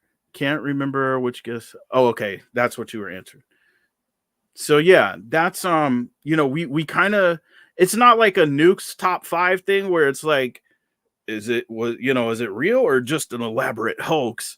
You decide, but we are getting it to a point where you know, public opinion, because one of the biggest things that people don't do in the paranormal right now is called peer review. And in the paranormal, in the scientific community and all that, this is why it's so important. If you find something, you're supposed to send it off to unbiased peers to review it for but everybody's skipping that step, because you know what's happening the minute they see something, upload to YouTube with a thumbnail. It's almost instant. Yeah. I send like a couple clips to friends, but friends are biased. Yeah, so you have to send it out to people that aren't. And that's the other thing. I have a lot of friends in the paranormal, and you know, not to like name drop and all that kind of stuff, but like Ben Hansen from Factor Faked, and who was in just about at least one episode of almost every paranormal show that you've ever seen. Now, he was the lead in Factor Faked. He's a former FBI agent. He works with a lot of night vision thermal camera companies. So he was somebody that I went to and said, look, man, we got something weird on the thermal camera and I need you to take a look at it. And so instead of us just posting it, we sent it out to 5 different people to get opinions on what they thought it might be. And like I said, luckily I know enough people in the paranormal field that it's easy for me to get opinions from respected investigators. Yeah, definitely. See, I also look at posting on YouTube though as kind of like a form of peer reviewing, because I mean you are putting out there for the That's public. also It, like, it depends on what your claim is, though. It's yeah, the difference is if you're uploading it and making a claim already, you've bypassed peer review. You can't make that claim until you get your peer review results back. yeah, because technically it is public. You're But trying I to can trickle. see both both eyes of it too. Because it's like if we don't have enough people that we could like validate our claims to that aren't biased, that like are rooting for us. You Mhm. know, it's like the other aspect of it is like, yeah, getting as many eyes to peer review it too. So it's like you get all aspects, like the skeptics, the mid-tier believers, the hard believers. So So you get you all send of it theirs to too. everybody. Mm, But I yeah. mean, I wouldn't. It's one thing to. So for me, if I thought I really had something that I didn't think could be debunked at all, Yeah. the first thing I'm doing is sending it to Debunkers Anonymous. The second thing that Yeah. I'm doing is sending it to Lloyd Auerbach, who's a parapsychologist with the Rhine Institute. Yeah. And then the third thing that I'm going to do is send it to somebody who's a real believer that'll look at it and think that, and then I'm going to take what all three of them say, and I'm going to come out with the least common denominator. Right. Yeah, because you draw your derivative from what they're saying too. But 'Cause then everybody's throwing it up on YouTube and saying, "Hey guys, I caught a ghost. What do you think?" Yeah. And just allowing for, I mean, you're asking for people. That's not peer review. Peer is you have to send it to your peers. Yeah. People that you consider your peers. If you're throwing it on YouTube, you're putting it up there to get opinions from people who probably don't know what the hell they're talking about when it comes to paranormal That's another stuff. good point too, is you're not getting the most pure form of like feedback from like the respected. I don't even want to say respected, because I think everybody has a claim in the field, because none of us are experts for real. No. So it's like it's hard to say, you know, like who's gonna be able to one to validate the more than others, you know? You can't be an expert. You can't be an expert in something that's not proven. So I mean, you know, this is wild. I haven't thought about any of this. But and, like, you can be a professional. Yeah, that's you can. You can. But you People get cannot those be- two terms. Is this the completely Kalani mixed up, and thing? it's Is funny. that, are you referring to the little bit? Okay. Yeah. I mean, listen, experts are not, it's not happening there. I've seen a lot of people, to be fair, a lot of the people that get referred to as experts did not give themselves that name. Yeah. I have been interviewed by television stations, newspapers, magazines, and they all put in there, "We spoke with paranormal expert Mike Roberts," and I'm like, I'm not. Fuck, I told guess you if I'm a the shoe paranormal. fits. I mean, so sometimes you can't really blame them for that, but yeah, there's no experts, because there's nothing to be an expert on. You could be an expert on the type of equipment. You could be an expert on the history because it's documented fact, but you can't be an expert. I mean, I'm a unicorn expert, but you know, only because my girlfriend bombards me with them all the time. Yeah, like you want to be a demonologist? Okay, cool. Most But people are don't they even know what the real? meaning of demonologist really is. They're just like, Yeah. "Hey, I'm Ed Warren, demonologist." It's like, I get that you did like take a course and you like studied this harder than I have, sir, but like I still don't know if that's real. Like I've been shown things and I've been brought forward accounts of certain things, but like I have not Do experienced it. do yourself a favor. Look up the origins of demonology, and you'll find out it actually has nothing to do with what you think. Let me just put on my wetsuit and then I'm just gonna dive headfirst into the No, so demonology was actually a referral about witches, and because what it was believed was that witches got their power from demons, and demonology was a study of which demons would give powers and what type of powers they would give to the witches. It actually was more about witches than it was actual demons. That's wild. Yeah, go look up the history on that. It's crazy to check it all out. It's a Yeah, good because I read mean, though.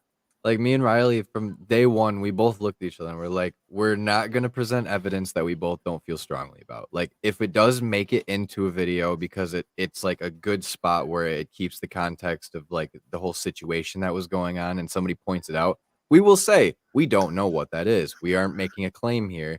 You go ahead, use your perspective. Like you can perceive whatever you want, but we aren't claiming this to be any of that. Yeah. We might Because that's the feel hardest thing. the tough part with that is sometimes is like we just generally present our videos as us in the moment. So how we feel in that moment is how Mhm, we're gonna speak about it, you know? But exactly. then we might go back later and totally And be feel like, now I different feel about it. dumb.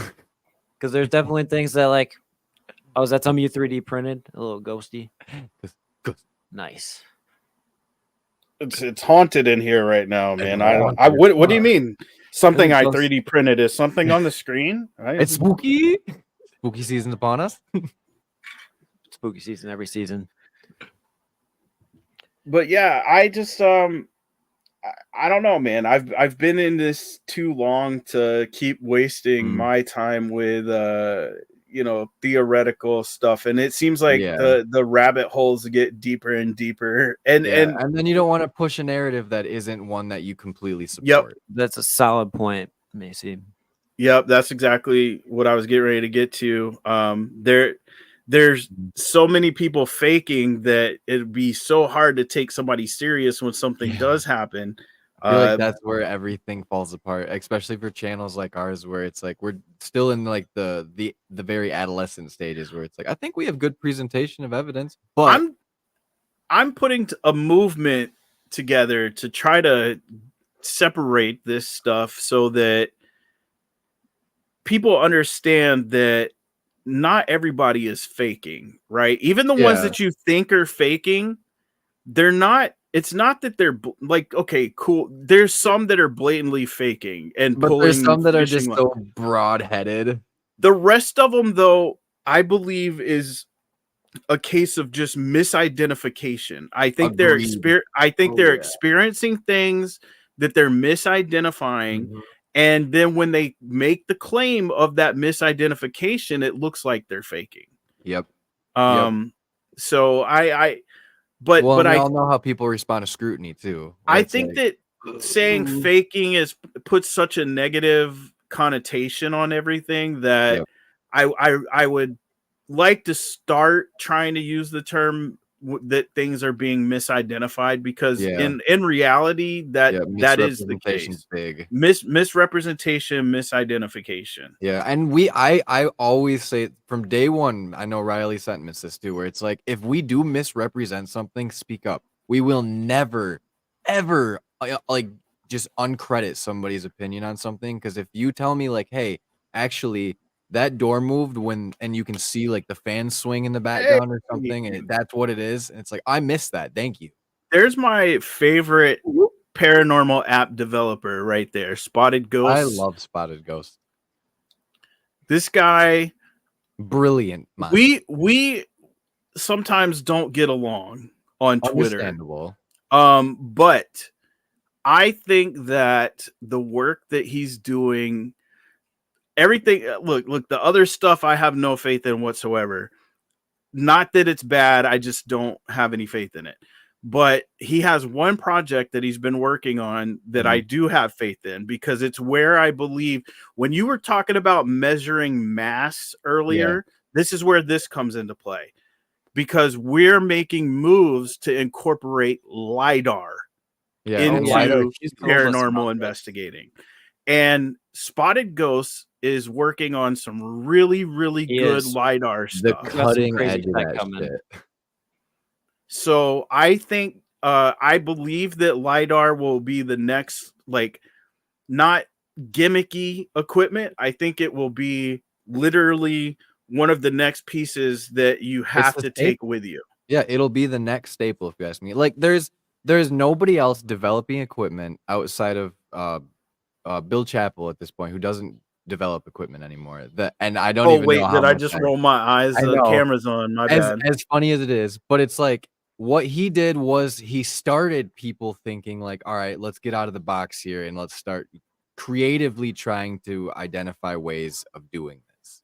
And like, yeah, there was a bunch of funny experiments on Ghost Adventures and shit, but I think it opened the door to other people that, and I'm gonna use this term and I'm gonna use this generously because I believe this, that like my boy Spotted Ghost is a fucking genius level like brain, like 100%.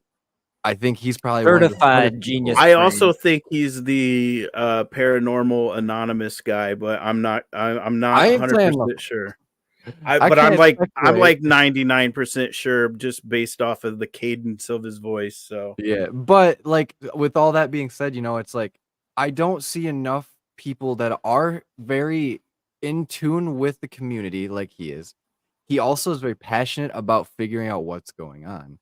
And to have the know-how to be able to apply that is so wonderful to me, and I respect the piss out of it. If we're And ever to going still to be a full-time fucking student and shit, like Jesus. if so we are ever gonna find answers, then we do need people like Spotted Ghosts that are sure. willing to set the next bar in technology and Well, detection. let me tell you, like, okay, so Spotted Ghosts, if you haven't realized, I'm the one on Twitter under Titan's Revenge that always has a back and forth with you, which I know none of those names are up here. So, but here's what I like about him. Well, I felt terrible because he was getting shit on so hard one time that he actually wanted to quit, and that was when it kind of hit me like, you know, he is putting in some work, Oh yeah.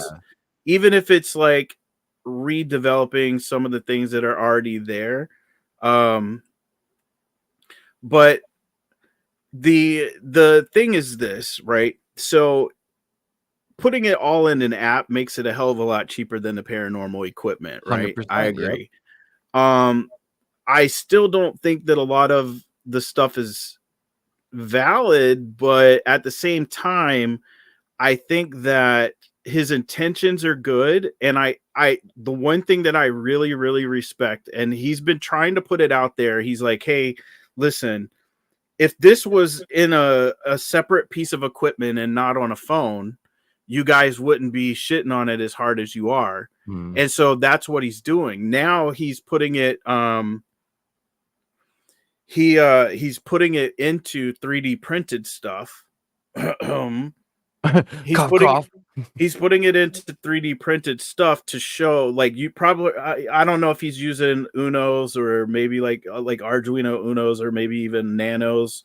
I guess it depends on what he's trying to run, but he's showing that he could basically make that code work the same way. Yep. But on a physical device, because that's everybody's big thing, right? Is that Exactly. if it's a physical device, it's different than here. But he's going to it's prove them wrong believable. on that. He's going to prove them wrong on that because he's I right. think he will. He's right 100%. that the programming is what is doing it for the devices, not the whether one is in a phone or one is out of the phone. It's using the 100%. same. It's using the same things. The only thing that I will say is that with the standalone, you might get some better results because all the resources are going towards that. Yeah, they're distinctly just dedicated versus to like if you use your phone is running an operating system, your phone is running applications in the background, it's constantly searching for updates, it's pinging towers, so you know it's doing a lot of different things where at least the standalone device is dedicated to use that all the resources for that one job. And I think that's where the big difference and the big gripe for me is. I personally don't like people having cell phones on our investigations because it just has a always liability. well, it's always been that way. Yeah. I mean, I'm old school when it comes to investigating. You leave your you leave your phone in the car off, not even on airplane mode, just Yeah, off. just turn that shit off. We're here. Who you gonna call? Yeah. Ghostbusters. I had to. It was sitting there. I wish I had that was shit sitting lined there up. for me. I had to eat it. Just keyed up. You know I had to set it up. But I agree with that too. But ghost where hunting it's is like, shit. let's say this though. Ghost hunting is Okay. more than It's more just adventure. Yeah, exactly. It's Mhm. the adventure. It's the camaraderie Camaraderie with your Yeah, you buds. got it. with your friends. It's all of those Words are things hard. too, and like being a part of something. Yeah. Definitely. It's definitely the adventure. It's always been more about the mini adventures that I get to do with the friends and the fam. And it's like, what more could you ask for? Oh, I mean, maybe if something does happen that you really can't explain on these locations that, We you all do want to catch a travel demon to. running down a hallway at us in 4K, but that's probably not going to Yeah, happen. like It's realistically, unrealistic. it is such a like I will use the term again, a unicorn is not real, but I they would they just come about sometimes. I would just like to know how these people are encountering so many demons, yet there's not been an increase of exorcisms from the Catholic churches. If anything, I hear less about it now. They encounter the demons, get possessed, and still able to upload their YouTube video. Well, the other I've thing never too is seen. like if we know there's demons there, why didn't they go cleanse those places like the first Listen, time this happened? if there's a demon there and you can prove that there's a demon there, I'm gonna go. It's like I tell people all the time. They're like, "Oh, dude, some people are so superstitious about things Yeah. like Ouija boards and stuff." And I'm like, "Listen, I said roll those cameras. I'm gonna summon, okay, and I'm gonna. You're telling me that if I use this Ouija board, these demons are gonna do this and blah blah blah. Then please, by all means, listen. Roll those cameras, roll the audio recorders, because here I go. And I It's your if boy, if it's the it, demon boy. Come on, get yeah, your tickets to the if the gun show. demon if the demon comes, and even if it starts eating my head and kills me, do not stop rolling those cameras, because you about to make Film me everything. go down in Yeah. history. One, Straight up. I'm going down in history for proving the existence of demons, and I'm going down in history to be the first person ever documented to actually be killed by a demon. Can you I imagine would that not mind thumbnail? It that. would just be like a demon with their brain in its hand. just- Me with no You're head. literally just getting de-spined. How I'm gonna make my Bro. dumb YouTube face like, with Mortal Oh, Kombat text no. underneath. Finished him. yeah, have it like a scorpion ripping my spine out. Yep, 100%. Speaking of Mortal Kombat, I had somebody give me a really bad insult on social media one day, and they told me that I was so ugly that Scorpion told me to stay over there. Oh my guys, I need to go put on some Skechers and some fucking long tube socks. Bro, don't make fun of my Skechers. What the fuck? Bro, I got my own pair. Don't you worry. I get grass your stains gang. on mine too. Oh, jeez. I just got a little less mileage. I put 10 years of mileage on those and just got a new pair 2 days ago. So first pair of shoes in 10 years. I think I'm good. Hell yeah. One I question love we that, though. always love to ask Read in my our mind shows every time, dude. is Ask away. what if you had one location to investigate and you could spend a week there? What would that one location Anywhere be? in the world. Anywhere in the Anything. world, nothing's too taboo. Easy. You ready? Mhm. I've been there, but I want to go back. Germal. The Dallas Cowboys cheerleaders locker room. Oh shit. All right. I want to hear about the first time. The first time I threw up. You said No lie. I got in there and I was so nervous, and I literally No. had to run out and threw up in a trash can. was is that terrible. place is fucking wild though, as everybody says it is. Like when Dude, you it's- look up and see the board, it's like, what the fuck? Oh, is dude, it's happening? humongous. But no, the issue with me saying where would I go or want to go is that I've been just about everywhere. But Right. if I had to pick a single place for real, I would like to go back to Jamaica and go to the White Witch of Rose Hall. I know nothing about that. it's a beautiful plantation house out there, called Rose Hall.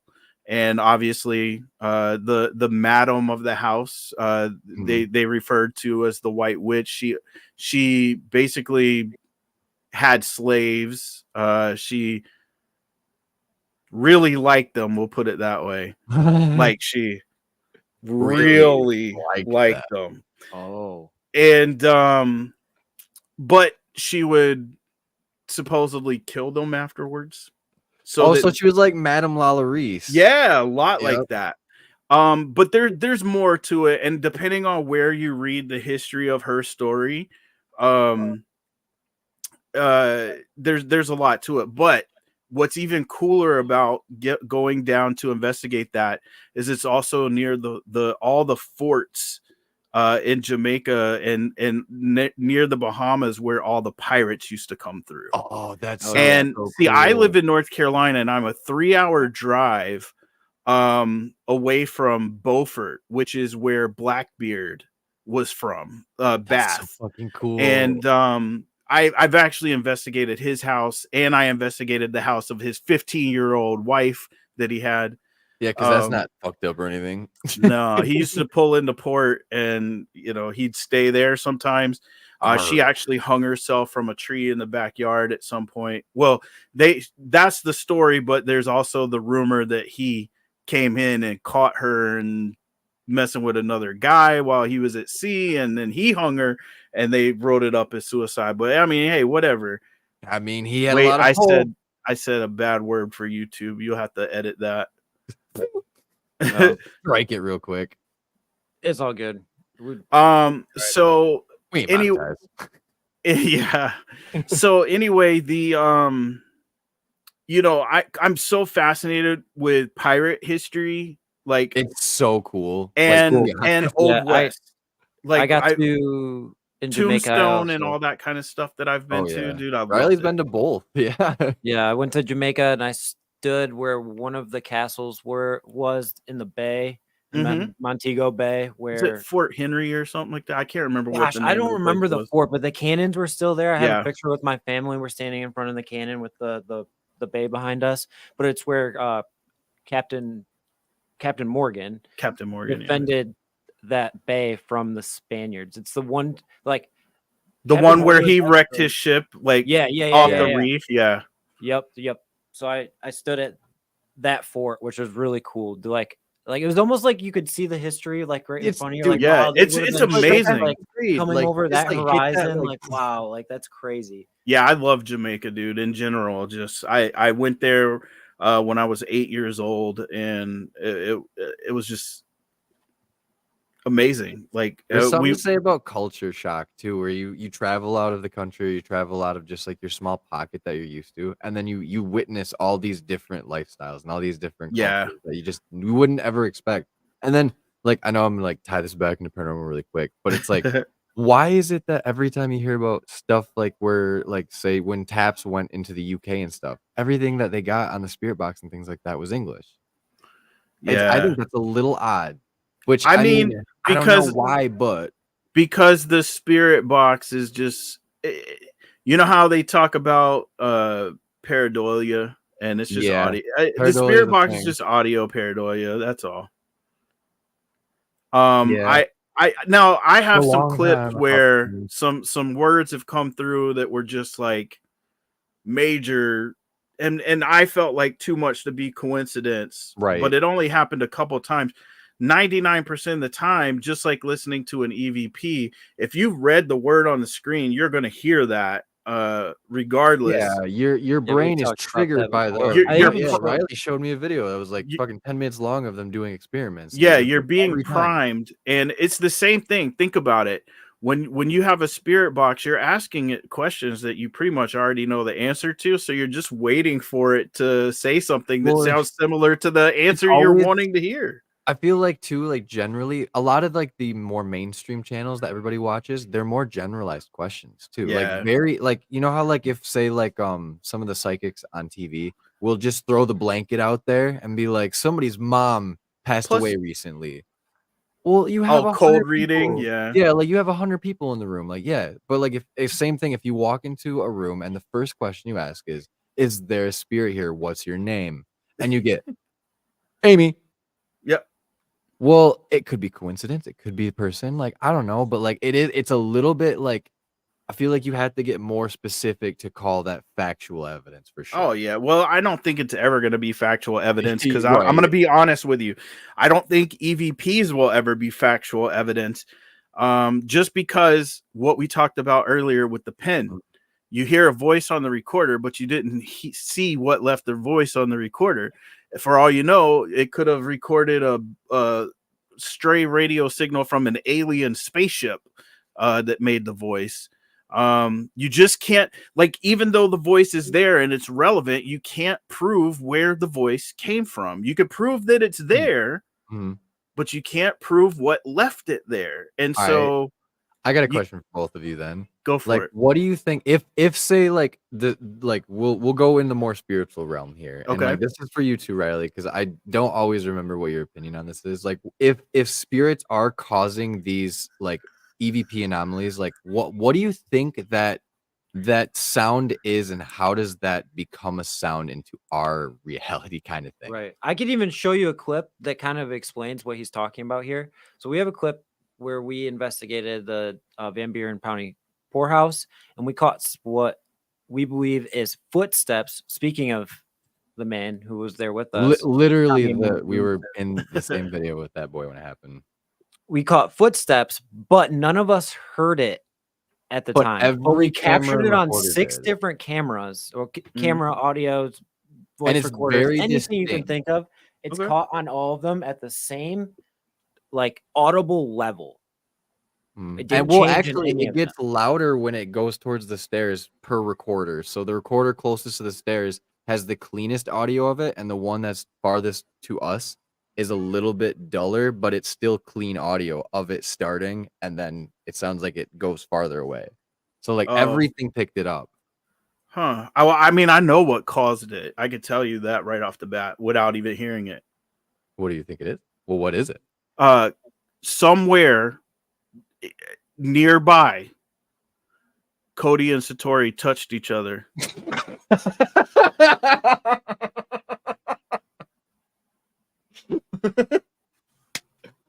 All right. On all seriousness, fuck. You got it. You got it. Oh shit, that one almost brought a tear to my eye. Like, ooh, the vapors. Like, ooh, vapors. Like Jesus.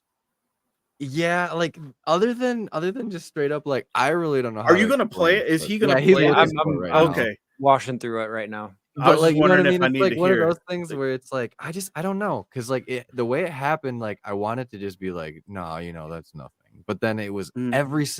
everything lined up. All right, let me hear It's this. a name, I think. How does the construction make you feel? Christopher. My dad's name is Christopher. I've been told that spirits do not like it when their buildings or their places of rest are disturbed. Is this true? Although there, Stomach. although there was damage here, are you at least happy I that like they that you're repaired calling it? it the noises. Yeah, my It's a lot stomach better than it grumbled, and I was was like, bro, last year. call me.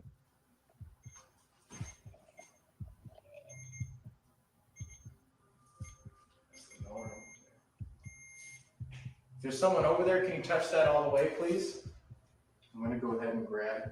Yep, grab mine. So, I hear a storm in the back of this building and destroy the roof. How do you guys feel about that? This is helping me. That's pretty interesting. It's coming up. All right, hold on. Wait, pause for a second. Can you go back just a second when it was showing the Spirit Talker screen there?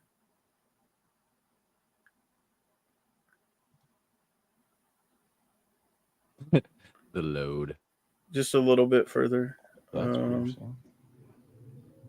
Right there. Okay. Now let me ask you this before we get to this. How many out of all those words that are listed up there, how many of them were actually relevant to what you were doing? Barely any. Okay. Barely any. Yeah, Now I know I can trust you guys, because if you Yeah, would have told me all of them, No. we throw everything up there just so the viewer can get a Yeah, sense it's of like what's being perceive said. it how you want. the reason why I ask is because so many people, they'll hold that phone up and show a hit, but they don't talk about the 20 fucking misses underneath it. You know what I'm saying? Mhm. No, So yeah, I just wanted to know. Okay, and continue. we might use it as a direction for the next question to see if we get something that Sure, correlates. yeah. back to No, it, there's whatever, nothing but wrong with using it as a narrative guide. we'll get to this. I didn't realize that it was going to play. I thought he replayed it.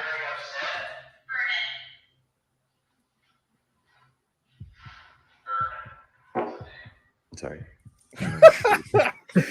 You did that shit on purpose. Oh yeah.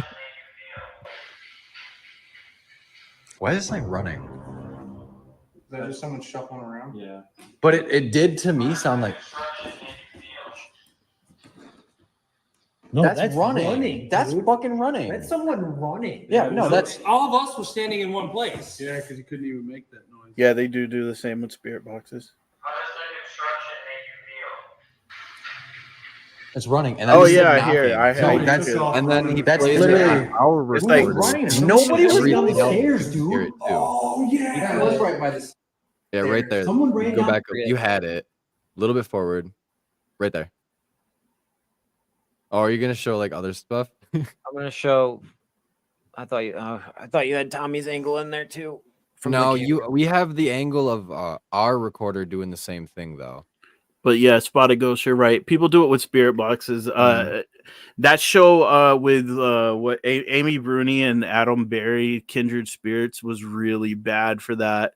Almost 90% of their episodes just let the spirit box guide everything in the investigation, and then they presented that as fact to their clients, and I thought they were better than that, man. Right, yeah. Yeah, and that was the same night that we had a ton of like I will say intelligent EVPs to me, because like at most times all of us are staring at each other. Every one of us that was in that room was also a paranormal investigator that was also a separate YouTuber. So here's the only thing that I have about EVPs. Well, not the only thing, but like, a so big gripe.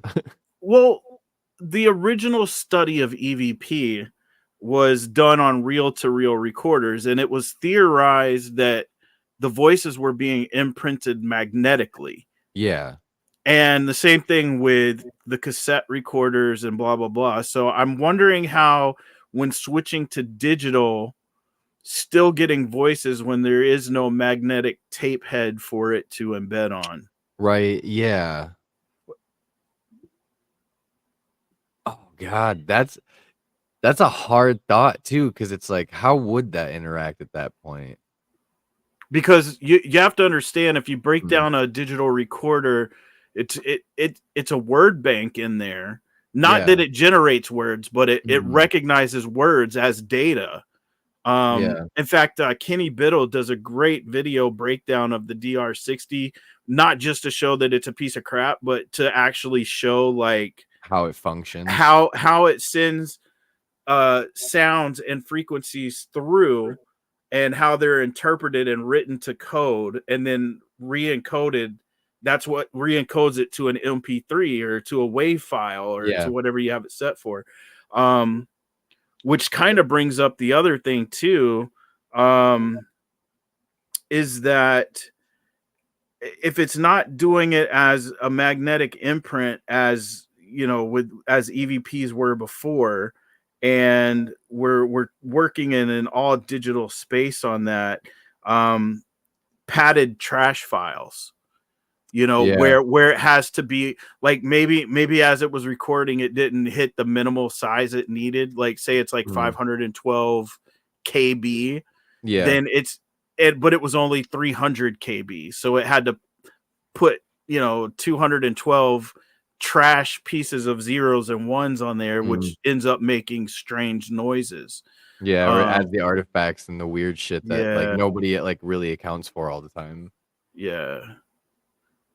So that's just something to think about when it comes to EVP. Not just, oh, there's a voice there and we can't prove where it comes from, but considering that all the study on electronic voice phenomenon was that it was being left by magnetic imprint, and now on digital there's no way to leave a magnetic imprint. So Right. So like in our case with this, like if we capture a sound that happened on 6 different devices, then the sound but happened. our But physical it ears must don't have hear it. happened at a decibel so light that our ears couldn't actually detect it. Well, so you see, have to that's figure out that's what the other thing though. But see, the recorders can only play back at the same frequency that it was recorded at. So if it was recorded at that frequency, you wouldn't hear it when you play it back. Exactly. Fuck. I'm broken.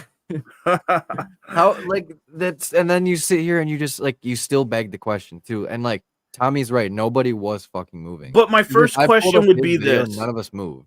If you brought this to me for peer review, my first just based on the short clip that I saw, and Tommy here saying that no one was moving, but what I need to ask you is, where was the recorder at the time of recording? We had recorders in the recorder that he was playing it back on. Yeah, where was that pull up recorder? the very original clip of where it's showing like the shot down. Yeah, show like, me. So you guys when we did do walk an away establishing even. shot before you started Yeah, to 'cause show there was where a all your point where, I'll equipment have to was. pull up Tommy's video. No, Yeah, I no got you. worries. Here, no, I'll show you, homie. I know exactly what I'm referring to. I got you. Because that's what we do. We take pictures of a room after we set our equipment up so that we know exactly where all of our cameras, recorders, whatever. That's why it's called Paranormal.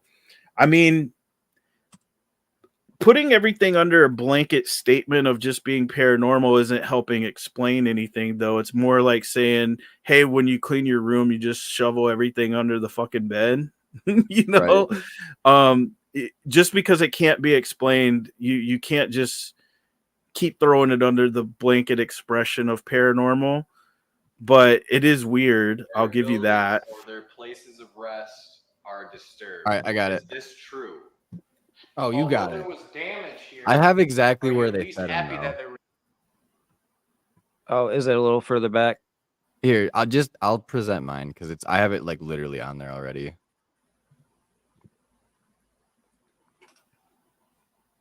Okay.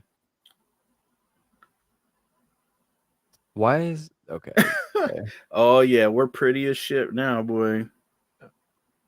So many of us on the screen right now. Look at all of us. What is happening? Oh, it's fucking presenting my wrong screen. Fucking Inception. Matrix unlocked. Yeah, I don't know why it shared that screen when I clicked this one. That was really dumb. It's doing it again. Why? Okay. I'll give you the timestamp, Riley. Yeah, I don't know why it's doing that. You know what? 46. Just send me the clip after the show and I'll check it out. Just for like a peer review kind of thing. Yeah, I have no idea what StreamYard is doing. That's really fucking weird. I don't know. I'm not having any issues, so it must be you. Yeah, I don't know. Not even, dude. I literally clicked the screen. I don't know. It sounds like a user error to me. And it literally shared the ID 10T error. The user error of user errors. But yeah, no, that's what we used to tell people because ID 10T.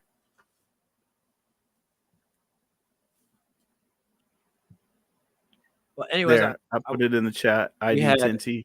We had my camera, Trevor's camera, Tommy's camera, and Randy's camera that we're all holding so next to each other, all captured it. There, I got it. And there was a recorder over by the stairs. Yeah, so where he's standing, all right, over there. Let me. And then where Riley is right here. So you have you have the recorder that he was holding. Yep, the silver one that you heard first, the one that was in Mustachey Man, Tommy. His is right here behind the saw on the table back here. Riley is setting his down right here. That's by us. And then there's this camera here that picked it up, and then both Riley and my handhelds both picked it up as well, and Tommy's camera as well. But Tommy's camera will be off. So basically everything caught it except for your own ears. Everything except for our ears. And it was like, this was probably like, what you think, Riley? Like a good 20 feet by 20 feet, like room? Yeah, it was a good sized room. Yeah, it was fairly large. So that was at least like a Logically, 15-foot like walk, like, you know what I mean? logically, the only thing I could think of that would affect everything like that you wouldn't hear would have to be some sort of electrical surge. Um, Something. but I'm not saying that's what it is. I'm just saying that You know, in a, right after that, there was also another anomaly where that camera up here in the corner, it like makes a popping sound where we all hear it go there could and be like no idea. it could be picking up an electrical surge that you guys you wouldn't hear because it would Yep. be atmospheric. But that's not, it sounds like tapping. It sounds the reason why I was wondering and until you said that you guys didn't hear it at all, that no one heard it, is Mm. at first with the way the cadence of it, the that like it was that cadence, and it Mm. kind of reminded me of the sound of like either somebody firing a gun or fireworks from like far away. But since it didn't continue and you guys didn't hear it, I doubt your equipment would have picked it up if you didn't Yeah. hear it. What it would pick up is electrical interference, electrical surge, maybe the possibility of, does any of your cameras, I can't tell, is this guy got a phone down here in the So corner? That's my yeah, phone. Riley had his phone. I had my phone, but Oh, I have that's a you. Rode I mic didn't even hooked up recognize to you. it. I don't know what kind of camera Tommy has. They're super Tommy nice also though. has a Rode. I think it's like a form of a Rode mic with the dead It's a cat shotgun on it mic. too. Yeah, shotgun mic. The reason why I'm asking is because sometimes your your uh your recording equipment might accidentally be recording bits of Bluetooth. Hmm. So like if one of your devices, like I know a couple of my cameras, even not my phone, but like my actual cameras have Bluetooth on them, and every once in a while I'll get this sound that's kind of like this. Yeah, like the scratchy sound. Yeah, and what it's doing is it's too close to, say it's the camera and the audio recorder is too close and it's picking up the sounds. It's just a little bit of interference from the Bluetooth. Yeah, it's like taking two microphones and go whoop whoop whoop whoop. Yeah. So I'm not saying that's what it is. I'm just saying that if I had to guess, based on you didn't hear it, it's not a disembodied Yeah, on footstep. a logical standpoint for sure. Yeah. The only thing that would affect every piece of equipment all at one time that you wouldn't notice, it would have to be invisible and silent. So that would make it essentially you'd be looking at some type of Mhm. electrical surge. I'm not, but again, not saying that what it is. I'm not discounting you guys at all. Don't take it that Yeah, way. no, Right, and there's I'm not no way doing we any could of go that. back and figure out if it Yeah, was I or still have not. no That's the idea what the unfortunate fuck it part. You know was. what I mean? Yeah.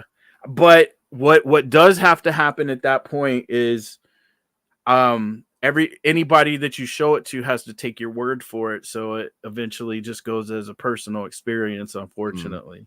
Yeah, no, I mean that's all we take out of it. It's an But experience that is like I'm engraved in saying our that for the mind. viewer benefit, because Oh, there will yeah. be people that are saying, well, that's proof that, you know, some footsteps, you know, happen, that, you know, it's not proof.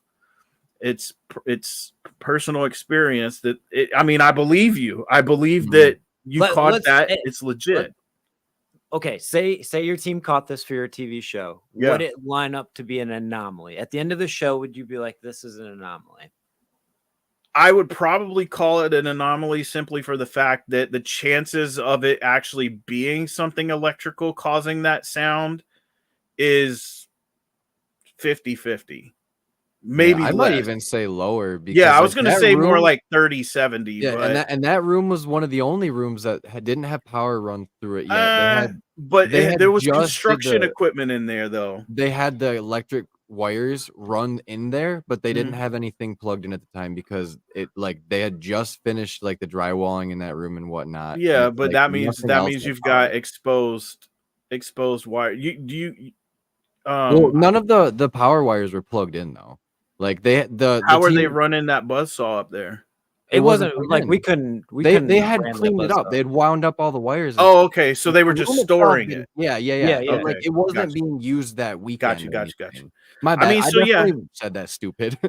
I'd give it 70-30. I mean, Yeah, I that's how I feel about it too, where it's like, it's and real hard to say. and it's one of the ones that I would say, check it out, and that's something that I would literally leave up to the person who experienced it, because if I didn't experience it, Mhm. I can't ultimately Oh, 100%. I can't tell you how to feel. You know what I'm saying? Exactly, So yeah, that's how I always say Bluetooth is everybody too. 2.4, so if that's the case, then recorders would also be able to record Wi-Fi. I mean, I've heard feedback from Wi-Fi signals that make that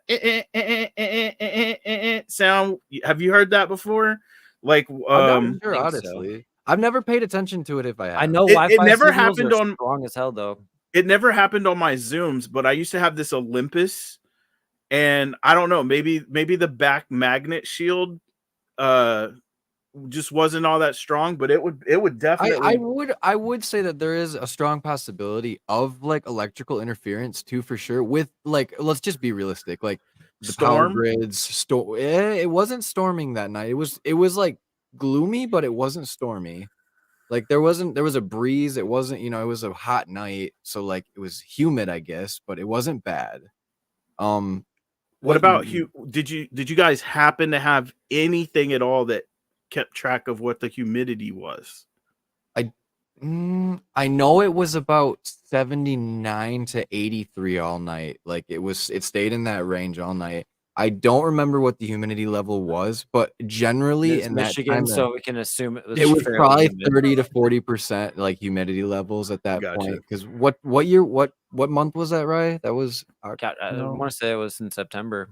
it was September. I was trying to go So it's too not far in the even future. well, for us, I would say that's not really Mm-mm.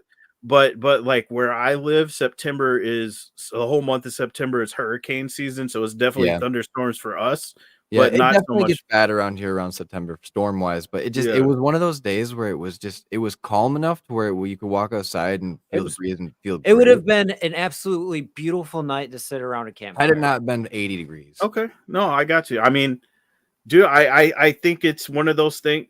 If you guys have 10 different pieces of things from there, Mhm. you take those 10 and sit down and you say, you know, what can we eliminate that, Yeah. and knock it down, whittle it down to what Mhm. you think your strongest pieces are, Yeah, it's and then generally what we do, I mean. yeah, and then just go off of that. I mean, I'm not saying that's not a strong piece. It sounds weird, for Yeah. sure. Like, it sounds out of place. And if you're telling me that no one heard it with their ears, Mm-mm. then Not I a have no, single and reaction, that's the part that I have to take at face value. yeah, because But if we lined up, like, Tommy's video, our video, and then Randy's video to come, and nobody reacted to it. we showed all 3, everybody's faces would be in one of those shots, and if they were time-stamped correctly together, not a single one of us says anything or moves or even, like, shifts for real. And, No, like, Would it's when we reference do any shift, you like can that. hear it, like, you can hear the yeah. shuffle sounds, No, so it's like, "That's weird." it's definitely interesting. It's something that uh I if we were sitting down at the table with the team, I mean, it would go on the list. I Mm. don't know if it would make the final cut of the list, but it would be on the list. I definitely say, like, to, like, after, like, go back and listen to it again and, like, give us, like, your pure, like, edit review too, because, like, Sure. at our rendition of it in the time was there was that, like, thick paper on the floor too, like, Hmm. the construction paper, and, like, when you barefoot slap on that type of, like, that paper or any type of surface like that, There's the you air get movement kind of that effect, right? sound. Yeah. Like, you can I swear I don't think it's pareidolia. Like, at first, like, we kind of all, like, thought it, and one of us said it without all of us saying it together, and it's like, you're right. Like, I didn't wanna say it out loud to sound stupid because 'cause we're all recording each other right now. Hmm. But it was one of those things where it's like, And, like, in the moment it when we was hear it, we weird. go, "That was someone moving." Like, we almost Yeah. dismissed it immediately, and then we played it back, and we're like, that's kinda sounds like running," like, that's weird because I don't like. Yeah, I mean, if you're It's just one of now those things. It's like now I there can't. is one interesting thing that you Mhm. just said, but again, not hearing it with your ears still might throw that out the window. But I mean, you're telling There me was that like what 5 distinct like tap tap tap yeah, tap. yeah. I'm just It's like, wondering if like, a mouse took off across that paper or something, I mean, shit. If It looks like like a if place that that, would have a rodent. I'm just saying. you're not completely wrong. There was a bat in the basement. Could That it did happen. maybe it was a bat flapping its wings, man. I don't mean, know. there's never like a very, like there's never 100% chance that it isn't. Because I definitely think if those recorders are as powerful as we think they are, which I definitely think they are, like Yeah. it could definitely pick up something very minuscule. Yeah, yeah. I mean, like, listen to my toot. Like, the camera was in front of me, and like, I had the shotgun mic on my shit. So like, I had it was supposed to be in front of me, and I straight ripped it, and it sounded like I literally put the mic in my butt crack. Bro. I was like, he's about to pull what they did in Ghostbusters 2016 when they're like, here, listen to this EVP, answer the call. They're like, here, listen to this EVP, and she's got her face up there and she's listening, and all of a sudden it goes, and then they start laughing. They did that just to make her listen to a fart. So the movie was so bad, but also so funny. It I had don't some care. gems in it. Like, Dude, won't say it I was all kind of bad. I'm a hardcore Ghostbuster fan, and Yep. I kind of liked it. Have you Yeah, ever it seen grew on me. the SNL skit of Paranormal Investigators? Dude, I've seen. Yeah, I Oh saw my that God, one. it's I hilarious. They have saw. kind of a thing like that. I like the South Park one too from back in the day where it had them Oh, what peeing is this themselves. hot? It's coming down my legs. I'm leaving an ectoplasm trail. But nothing is better than Supernatural's Ghost Facers. You're not wrong though. Oh my god. They just sat there like this. They had their I'm scheming series. hard. Oh my fuck, the ghost. Buttons was getting violent on me. I said series and my phone thought I said Siri and turned on. That's funny. How can I help you? You can help me by shutting my phone off and stop using Hey my Siri, battery. is there ghosts in the room with me? I couldn't find anything. She said nothing is scheduled. Dude, What if it's scheduled? She's gonna come back and be like, "You're the ghost. I'm real." One of these days, the AI is going to overthrow everything, and we're gonna ask Siri, and it's gonna end up have somehow flipped with Chat GPT because Chat GPT became omniscient. Bro, and it's yeah. Do you understand what's gonna happen one day? We're gonna be using LiDAR and 3D mapping a room, and you're gonna spin around one day, and all of a sudden it's just gonna 3D map a fucking face right there in front of you. Like literally, and then when you look at it, it's just a fully fleshed out 3D mapping of a face. At that point, I'll be converted to a full-on believer. Yeah, what do you do at that point? You know what I mean? And I always love to pose this. How do you perceive something you wouldn't understand seeing? Say an alien or a cryptid. Everybody has an answer, but I'm gonna tell you from a personal standpoint here. Everybody thinks they'll react a certain way about something, and it's rarely ever the way that you'll actually react. And I have a 2nd degree black belt in Taekwondo. And I was always like, check this out. I was always like, man, if anybody ever pulled a knife on me or something, I'd be able to fuck them up. I could disarm them. I could whatever. Yeah, I ain't getting stabbed today. Bro, when I was 19, I was working as a Domino's pizza delivery driver. And I was walking back to the car, and a guy pulled a gun on me to rob me for the money. Oh, no. And in my head, I was like, how's it going? In my head, I was like, I'm gonna take this, I'm gonna reach over and I'm gonna take this gun from him and I'm gonna whip his ass and then I'm gonna take his money. That's how, right? This is how this is going down. Give me your shoes too while you at it. Yeah. That's how it went down in my head. But the minute that I looked over and saw the gun and reality hit, that if I reach for that gun, no matter how much training I have, Blop blop. if I reach for that gun and I miss, it's over. I'm a dead man. Yep. So you know what I did? I gave the dude the $45 that I had on me, and I left and I quit my job. Yep. So Yeah, because fuck that experience. so what I would say I would do if I came face to face with an alien, I would treat it like the movie Paul, right? Like I'd hang Right. out with him and chill with him. We'd go across the country in an You're like, RV. Yeah. Wanna But that's hit that probably rose not weed? what really would happen. I would probably scream. Freeze. I would have one of those paranormal toots like in your video. And then I would pass out, or I would run, or I would punch him. One of those things would happen. Yeah. As far as like I don't know. I just, until you actually like my reaction to seeing the one thing that I do believe was an apparition. I was with 3 other witnesses that saw it at the same time. We all reacted at the same time. We had that on camera, but it was one of those instances where the camera was going in and out of focus, and then when this thing came, it was so bright that all it looks like on the screen is just a round circle coming towards us and then going this way, because it couldn't focus. And but my reaction was I stopped dead in my tracks and I screamed, "Oh shit!" Yep. And I was literally like terrified. And then after 2 or 3 seconds, I started trying to go over to where it was, but it had shot in front of our face and then went through a brick wall. And so I could only go so far. But the first thing I did was run over and put my hand on the wall, because I wanted to know, was the wall hot or cold? Yeah. Right? Like, Was is it chained? where it went through the wall? Did it cause it to massively heat up to You stick your hand molecules, on it and it goes through it. make the molecules spread like this so that it could pass through? Or is it cold because it was cold and when it went through, it pulled the heat with it? So I wanted to know one way or another, and it was cold, but so it was outside, so it was cold anyway. So it was at Sloss Furnace in Birmingham, Alabama. So Oh, that's Oh, dope. Sauce Furnace, really?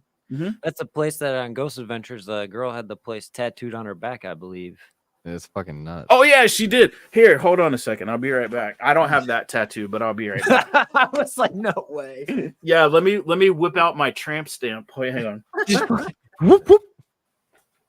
Dude, so like I was thinking, Rye, like, I mean, what if, just hear me out. What if, I'm not crazy, okay?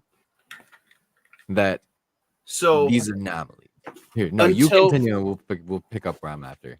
until earlier today, I had forgotten that I had this. So it's funny that she found it on this day, on the day that I'm doing this show and talking about paranormal stuff again. But when I was at Sloss Furnace, we got to actually cast some lead there. Oh shit, no way. So I got to do a casting, and so I have this full thing of lead here from Sloss Furnace. No So- shit, dude. That's cool as hell. I'm still not perfect, but you know, hey. Damn good though. That's a But- nice piece of ignorant. But I yeah, was gonna say like so with Sloss Furnace and you guys seeing this with your own eyes and perceiving it, right? I've Mhm. had a somewhat of a similar experience where I focus. I had this thing that I saw while I was like dreaming basically, where I feel like my subconscious had buried what actually had happened. So like I saw in this like dream state where I was lucid dreaming basically this like entity that was like a big like tall black like figure that like rushed me in a cell door while we were at Old Lincoln County Jail. Well, in that moment, like the exact moment that I remembered, like the real like time where I was not asleep, I walked up to that same exact, spot, the same exact thing, but I had looked into that cell and it was darker than it should have been. So like, do you Huh. think that there's any correlation between like your brain psychologically burying certain events that like you might perceive it that way and like, Absolutely. Exactly. Have you Absolutely, ever had because like an experience like that then, where it's like you dream differently than what you remember it? I will tell you this. I think that the brain is a very, very mysterious thing. Wild. We know about 6% of what the brain can do. Mm. And but what I do know is that your brain will block out things that it thinks you can't handle. Yeah. That's how it protects you, you know. So if Mm. you were to see something that would literally scare you to death, it would Yeah. probably block that out to protect your body. So Mm. I think that there's a very good possibility that uh your brain would do those kind of things. Right. See, and then I wonder too, like sometimes like with you guys seeing this like massive light, like I wonder too, like maybe if like that's what your brain is allowing you to see Well, sometimes or see, things like we that didn't from see a people. light. Oh, We you didn't. The camera Camera saw a saw it. light. Camera saw it. Okay, that makes What sense. we saw was basically what looked like a torso Yeah. with that was cut off about mid, almost where the hip would be. It was a torso. It was one arm, and the other arm was like it looked like some shit you would see in a cartoon, like where it had like the jagged Yeah. draw. Honestly, if you cut the head off of the library ghost in the first Ghostbuster movie, Was it like my ghost tattoo? Like that kind kinda of That's some yeah, shit. actually it was, except it just had that one arm that when it came towards us it was kind of reaching, and it scared us. It scared them so bad, I'm not kidding. The girls, one of them, like I said, was Ashley Godwin from Ghost Hunters International. Yeah, it's wild. Her husband, who was a complete skeptic, who 10 minutes later was curled up in a ball crying, saying, I just want to go home, I just want to go home. So if that'll tell you how bad it was.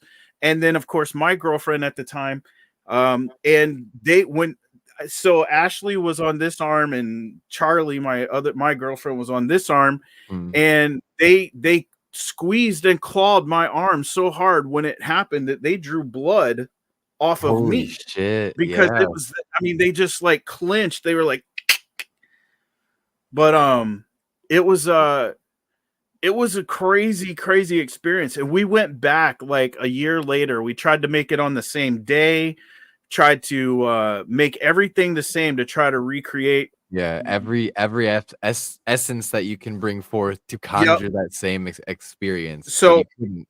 yeah, we went back a year later. We didn't see the same Wow. thing, but while we were there, a tornado came and we actually had to hide in Sloss Furnace's underground tunnel Damn. because it was coming straight for us. So That's so it's so like compelling, and not only that, like when you guys returned, it's like there's like an outside mother nature like yeah, force just fucking everything up. Like that's crazy. I love Sloss Furnace though. I thought it was overhyped because when I saw the Ghost Adventures thing, Right. first of all, if you saw it on Ghost Adventures, I don't know how many people know this, but the history that they gave is It's 100% false. wrong. There was never somebody named James Wormwood. There was never anybody named Slag. They did Um, that at a lot of different places. well, Yeah, there's been a lot of false narrative there. what it is Sloss Furnace does a Halloween event every year where they Ah, turn it into a haunted house. yep. And that was part of the haunted house lore, Yeah, but like the story producers that they liked made it, up for their so yeah. characters. They're, And Ghost Adventures presented it as fact. so we And actually have a guest coming up in June that I'm not going to announce yet, but they worked with Ghost Adventures at a location during production, and they were super pissed at the history that they presented on the show because only like 5% of it was you just factual. named every location owner, so you're being extremely vague. Every location owner I'm that's being worked vague with on Ghost, purpose. every location owner has, or a person that worked with them on a location. If I had to guess, I'd say you you might be getting ready to talk to Janice Oberding, but I'm not, no. but yeah, almost every person in every location that's worked with them has complained about what they've done. They make their own history because they need the show to be you know. I've the also way. heard that they only go on these investigations for like a few hours just to get enough Yeah. shots they need and they leave. So it's not even like a full investigation. Nah, it's like 10 to 2, 10 to 3, so like 5 hours. Yeah. that's And lightning I mean, time. But they do spend, so basically they spend like 3 days filming stuff, but the other stuff the is all investigations like a the lot B-roll shortened stuff and the interviews. are the big stuff they You know, record is the that they most. film on the other days, and then for the investigation, unless it's a 2-day deal, you know, they're just there for a couple of hours. And to be fair, it's like that with a lot of the shows, even the Yeah, ones which that claim they're understandable. sleeping there overnight. It's like Yeah. that.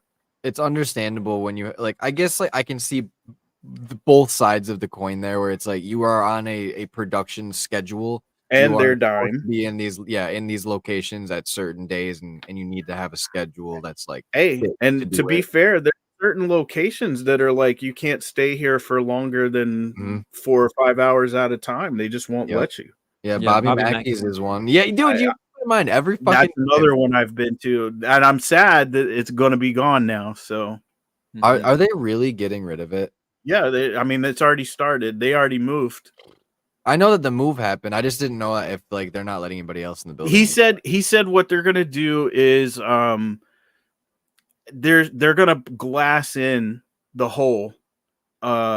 Oh, They're gonna so you can't glass it be in, in so there. that'll be inside the new, and they're gonna build the building around it. So Yeah. at So least it'll be like here's the shell, but then you'll here's still be able to look into the hole that goes down to, you know, hell. But I mean, like, also, like, a lot of that was also false fucking narrative. Like, a ton of it Lots. was. I've been to Bobby Mackey's quite a few times. I love that guy. I just He like the whole like Johanna Joanna. was he wild. cracks me up though, because you know, did you ever see when they were on Jerry Springer? No, I didn't Dude, even know that was a thing. Yeah, look up Bobby Mackey, Jerry Springer. His wife came on Jerry Springer to talk about the place being haunted, and he came on there to call her crazy as batshit. So he says he doesn't believe it, and he still says he doesn't believe that it's haunted, but then he'll sit there and also talk about how the place is haunted. So Such a redundancy where it's like, well, what do yeah, you believe then? do yourself a favor, man, and look up Bobby Mackey, Jerry Springer, and it's typical Jerry Springer, dude. The wife is crazy, and he don't he ain't comes fucking on there. with it. I'm surprised they didn't get a divorce on that show, dude, but I'm sure it was all for camera. Oh yeah, definitely. I think 90% of those shows they like look at you and they're like, listen, we're not gonna air this unless it's fucking ratchet. Yeah, look, Like, look, ratchet it up. buddy, you're from Kentucky. If we don't get some trailer park fighting going on in here, you just can't be on this show. That's why, like, when somebody's like, "That's not your kid," that's his kid. That's why they start And then he fighting. 'Cause he's breaks like, it. "You fucking took it there, whore. Like, I didn't think you would." Like, They had to start bolting the chairs down. I miss the old Jerry Springer where I they would know. literally fight. I was gonna say, I remember staying home from school sick in the like elementary through middle school, and it's like I don't know why I would find that entertaining at an elementary level, but like something about watching chairs fly just got my giggles in. You never knew you were Nice. getting on Jerry Springer, but you also Never, knew dude. what you were gonna get. You were either getting a fight or you were getting naked girls, topless girls, and Yep. wildness. Wildness. And yeah. Or two Oh, naked God. topless girls fighting. I mean, it The DNA test that's results my are man. in. That's my man now. My man. Well, before we get too far into this stream, and I know we're 2.5 hours hate in. that. What's up? I hate to end it so soon, but I'm getting super hungry. No, you're good, man. I gotta But piss. you also said you wanted to give something away that you wrote. Yeah, I wrote a book in 2013, and Oh shit. I'm gonna give away a free signed copy of the book. I'm gonna do that. Actually, we could do that in here. I'll tell you what. Do you have a thing that'll randomly pick somebody from your chat? I can. Okay, could quickly. Yeah, randomly pick somebody from your chat, and or use there's like a, what is it, like YouTube picker or something like that. Hold on, man, I gotta piss for real, dude. I'll be right back. Go hang one. I will What a start. Anyone I blessing. see.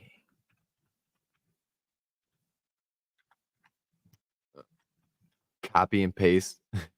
Start from the beginning. Copy and pasting. But I think this is a perfect opportunity to say, if you haven't checked out the podcast on any of the other platforms that we are on, you will find us there as well. Also, if you guys like merch and stuff, like we got merch. Like I don't know about you, Links but are like down in the description, of course. we'll just show that off. Be part of the night crew because the night crew is cool. And also, if you haven't heard, the Bumpy Awards are coming up. Very, very soon, May 22nd at Thank you 8 very p.m. much. live on YouTube. Yeah, if you guys don't know what the Bumpies are all about, I'll just tell you for a quick second that Rick and Billy, the host of WGBITN Channel 10 Nightly News, are coming back for another award show. You're going to want to be there. Solid. Fuck washing hands.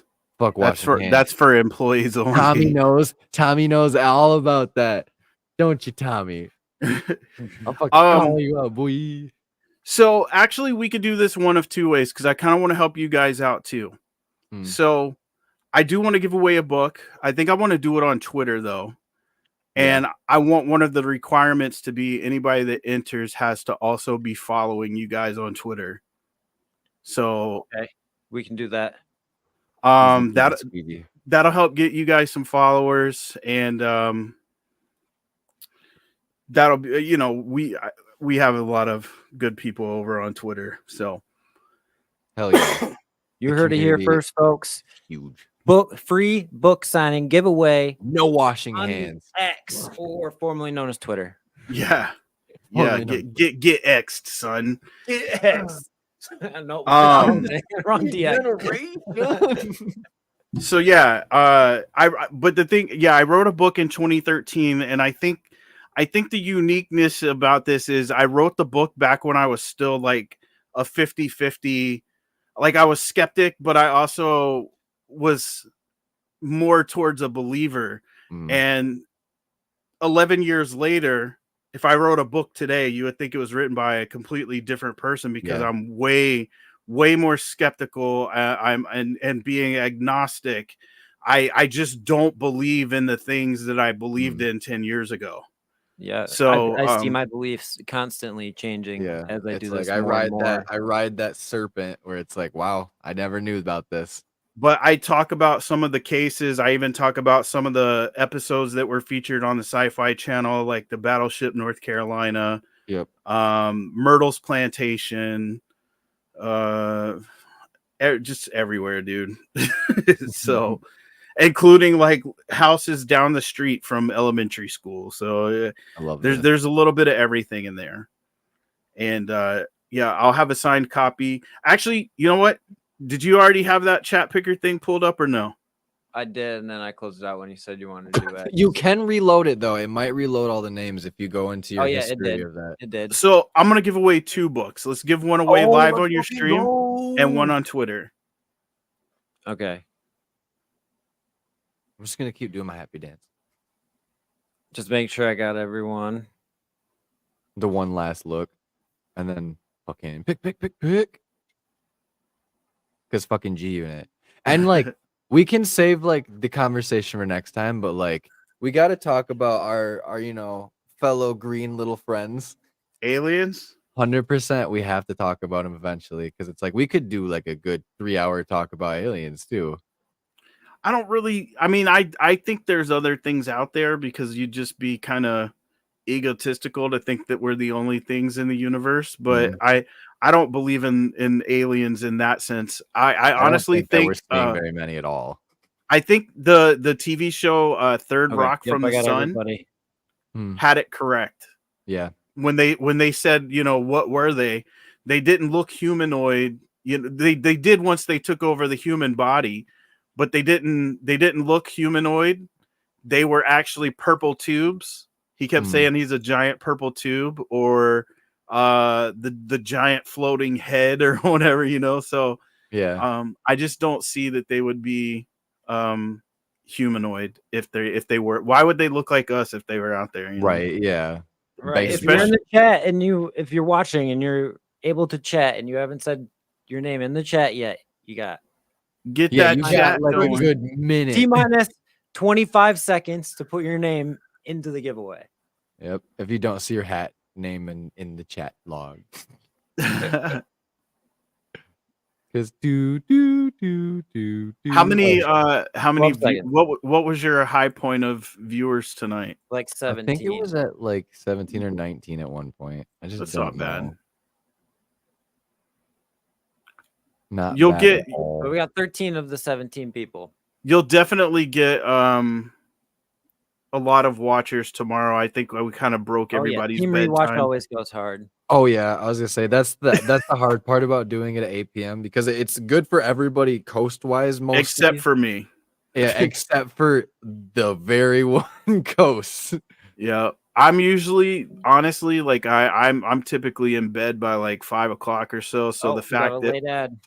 the fact that we talked about doing this at 8, like I made a special thing to stay up to do this with you guys. And you don't understand how much we appreciate you giving us our time to talk to our lonely little selves. All right, here we go. We're clicking it. All right, let's go. Spin that wheel. Spin that Good wheel. luck. I'm gonna throw up. It's going so fast. Oh. Okay, I could tell you right now, Scotty already has the book, so you can spin Spin it again. All right. Actually, Scotty has the book, Maker Millwright has the book, Bree has the book, and Grave Honor have the book. We just All made right. that a lot easier. Everyone's chances has got more.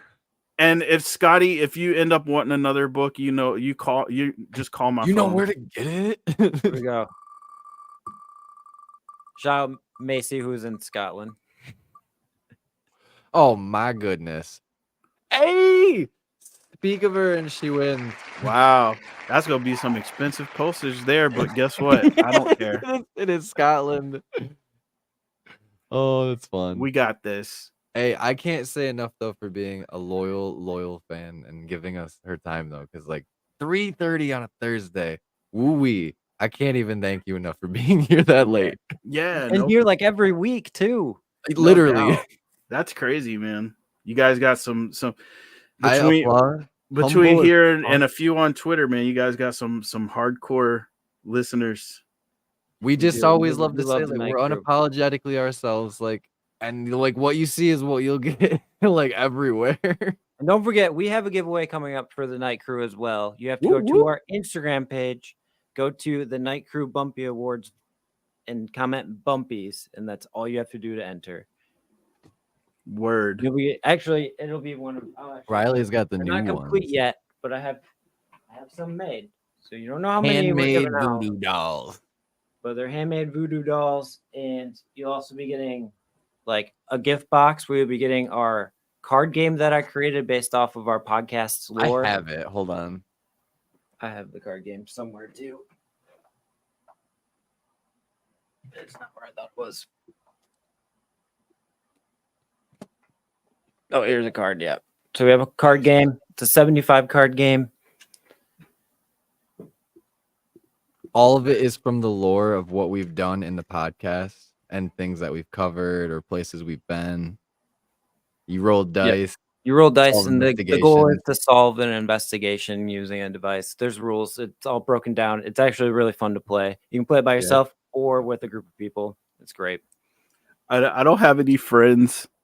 Don't you worry. We can stream it together, and the best part is we'll play it all together. It's got single player mode.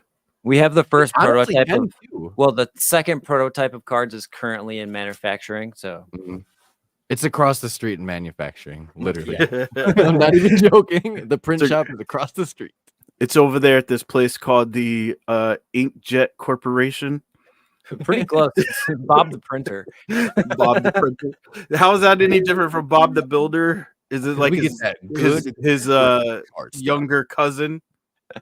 You got Bob the Builder, Bob the Printer. The printer. I fucking love it. Amazing. Amazing. All right, guys. Amazing. All right, yeah, we'll wrap it up here. If you haven't yet, links for Mike and all of his Look at that projects are down sloth-like below, so you can go follow him and keep up on his project, which is it just Anomaly? Is that the name? Yeah. Yep. It's called Go Anomaly. watch that trailer. It was Yeah, in the go chat. watch the trailer. You Yeah, need we only to. watched half of it, so Also, like, fucking put that bell notification on, so every time something comes out, you fucking find it, because, oh Yeah. my god, you don't wanna miss it. yeah, we're almost at Straight up. 600 subscribers. We want to get there before the end of the month. So Yeah, please and thank you. But, like, realistically, everything that I've watched is just fucking chef's kiss. Like, you do an amazing job with explaining, with showing your content. Like, I'm very, very jealous of Appreciate how good it is, dude. It's magnifique. I appreciate it, man. Really, I do. And thanks for having me on. And you know, we'll have to do it again sometime. we will. There's We definitely will. gonna be a We run plan back. on always running it back with all of our guests eventually because things change, opinions change, and evidence changes. Mhm. To give me your address. So you could do one of two things. You can either message me, send me a DM on Twitter. But if you don't have Twitter, then you can reach out to one of those guys and give them your address and they'll give it to me. 100%. Wherever you feel most comfortable. I got an email that I'm not afraid to put in the ether. Yes, we'll help you out, Macy. Don't worry about that. And with that being said, And folks, one last shout out to Yeah. Westery and Scotty for sticking around for the whole Rock 2 hard. hours and 40 minutes. Yeah. Yeah. Shout ran out. along. That's hardcore right there for me. Hey, we just got on that pony and we rode. I told you it could have easily. easily gone 4 without trying. oh, 100%. easy, 100%. And with that being said, folks, remember to keep your ears and eyes open for where it really goes. In the night.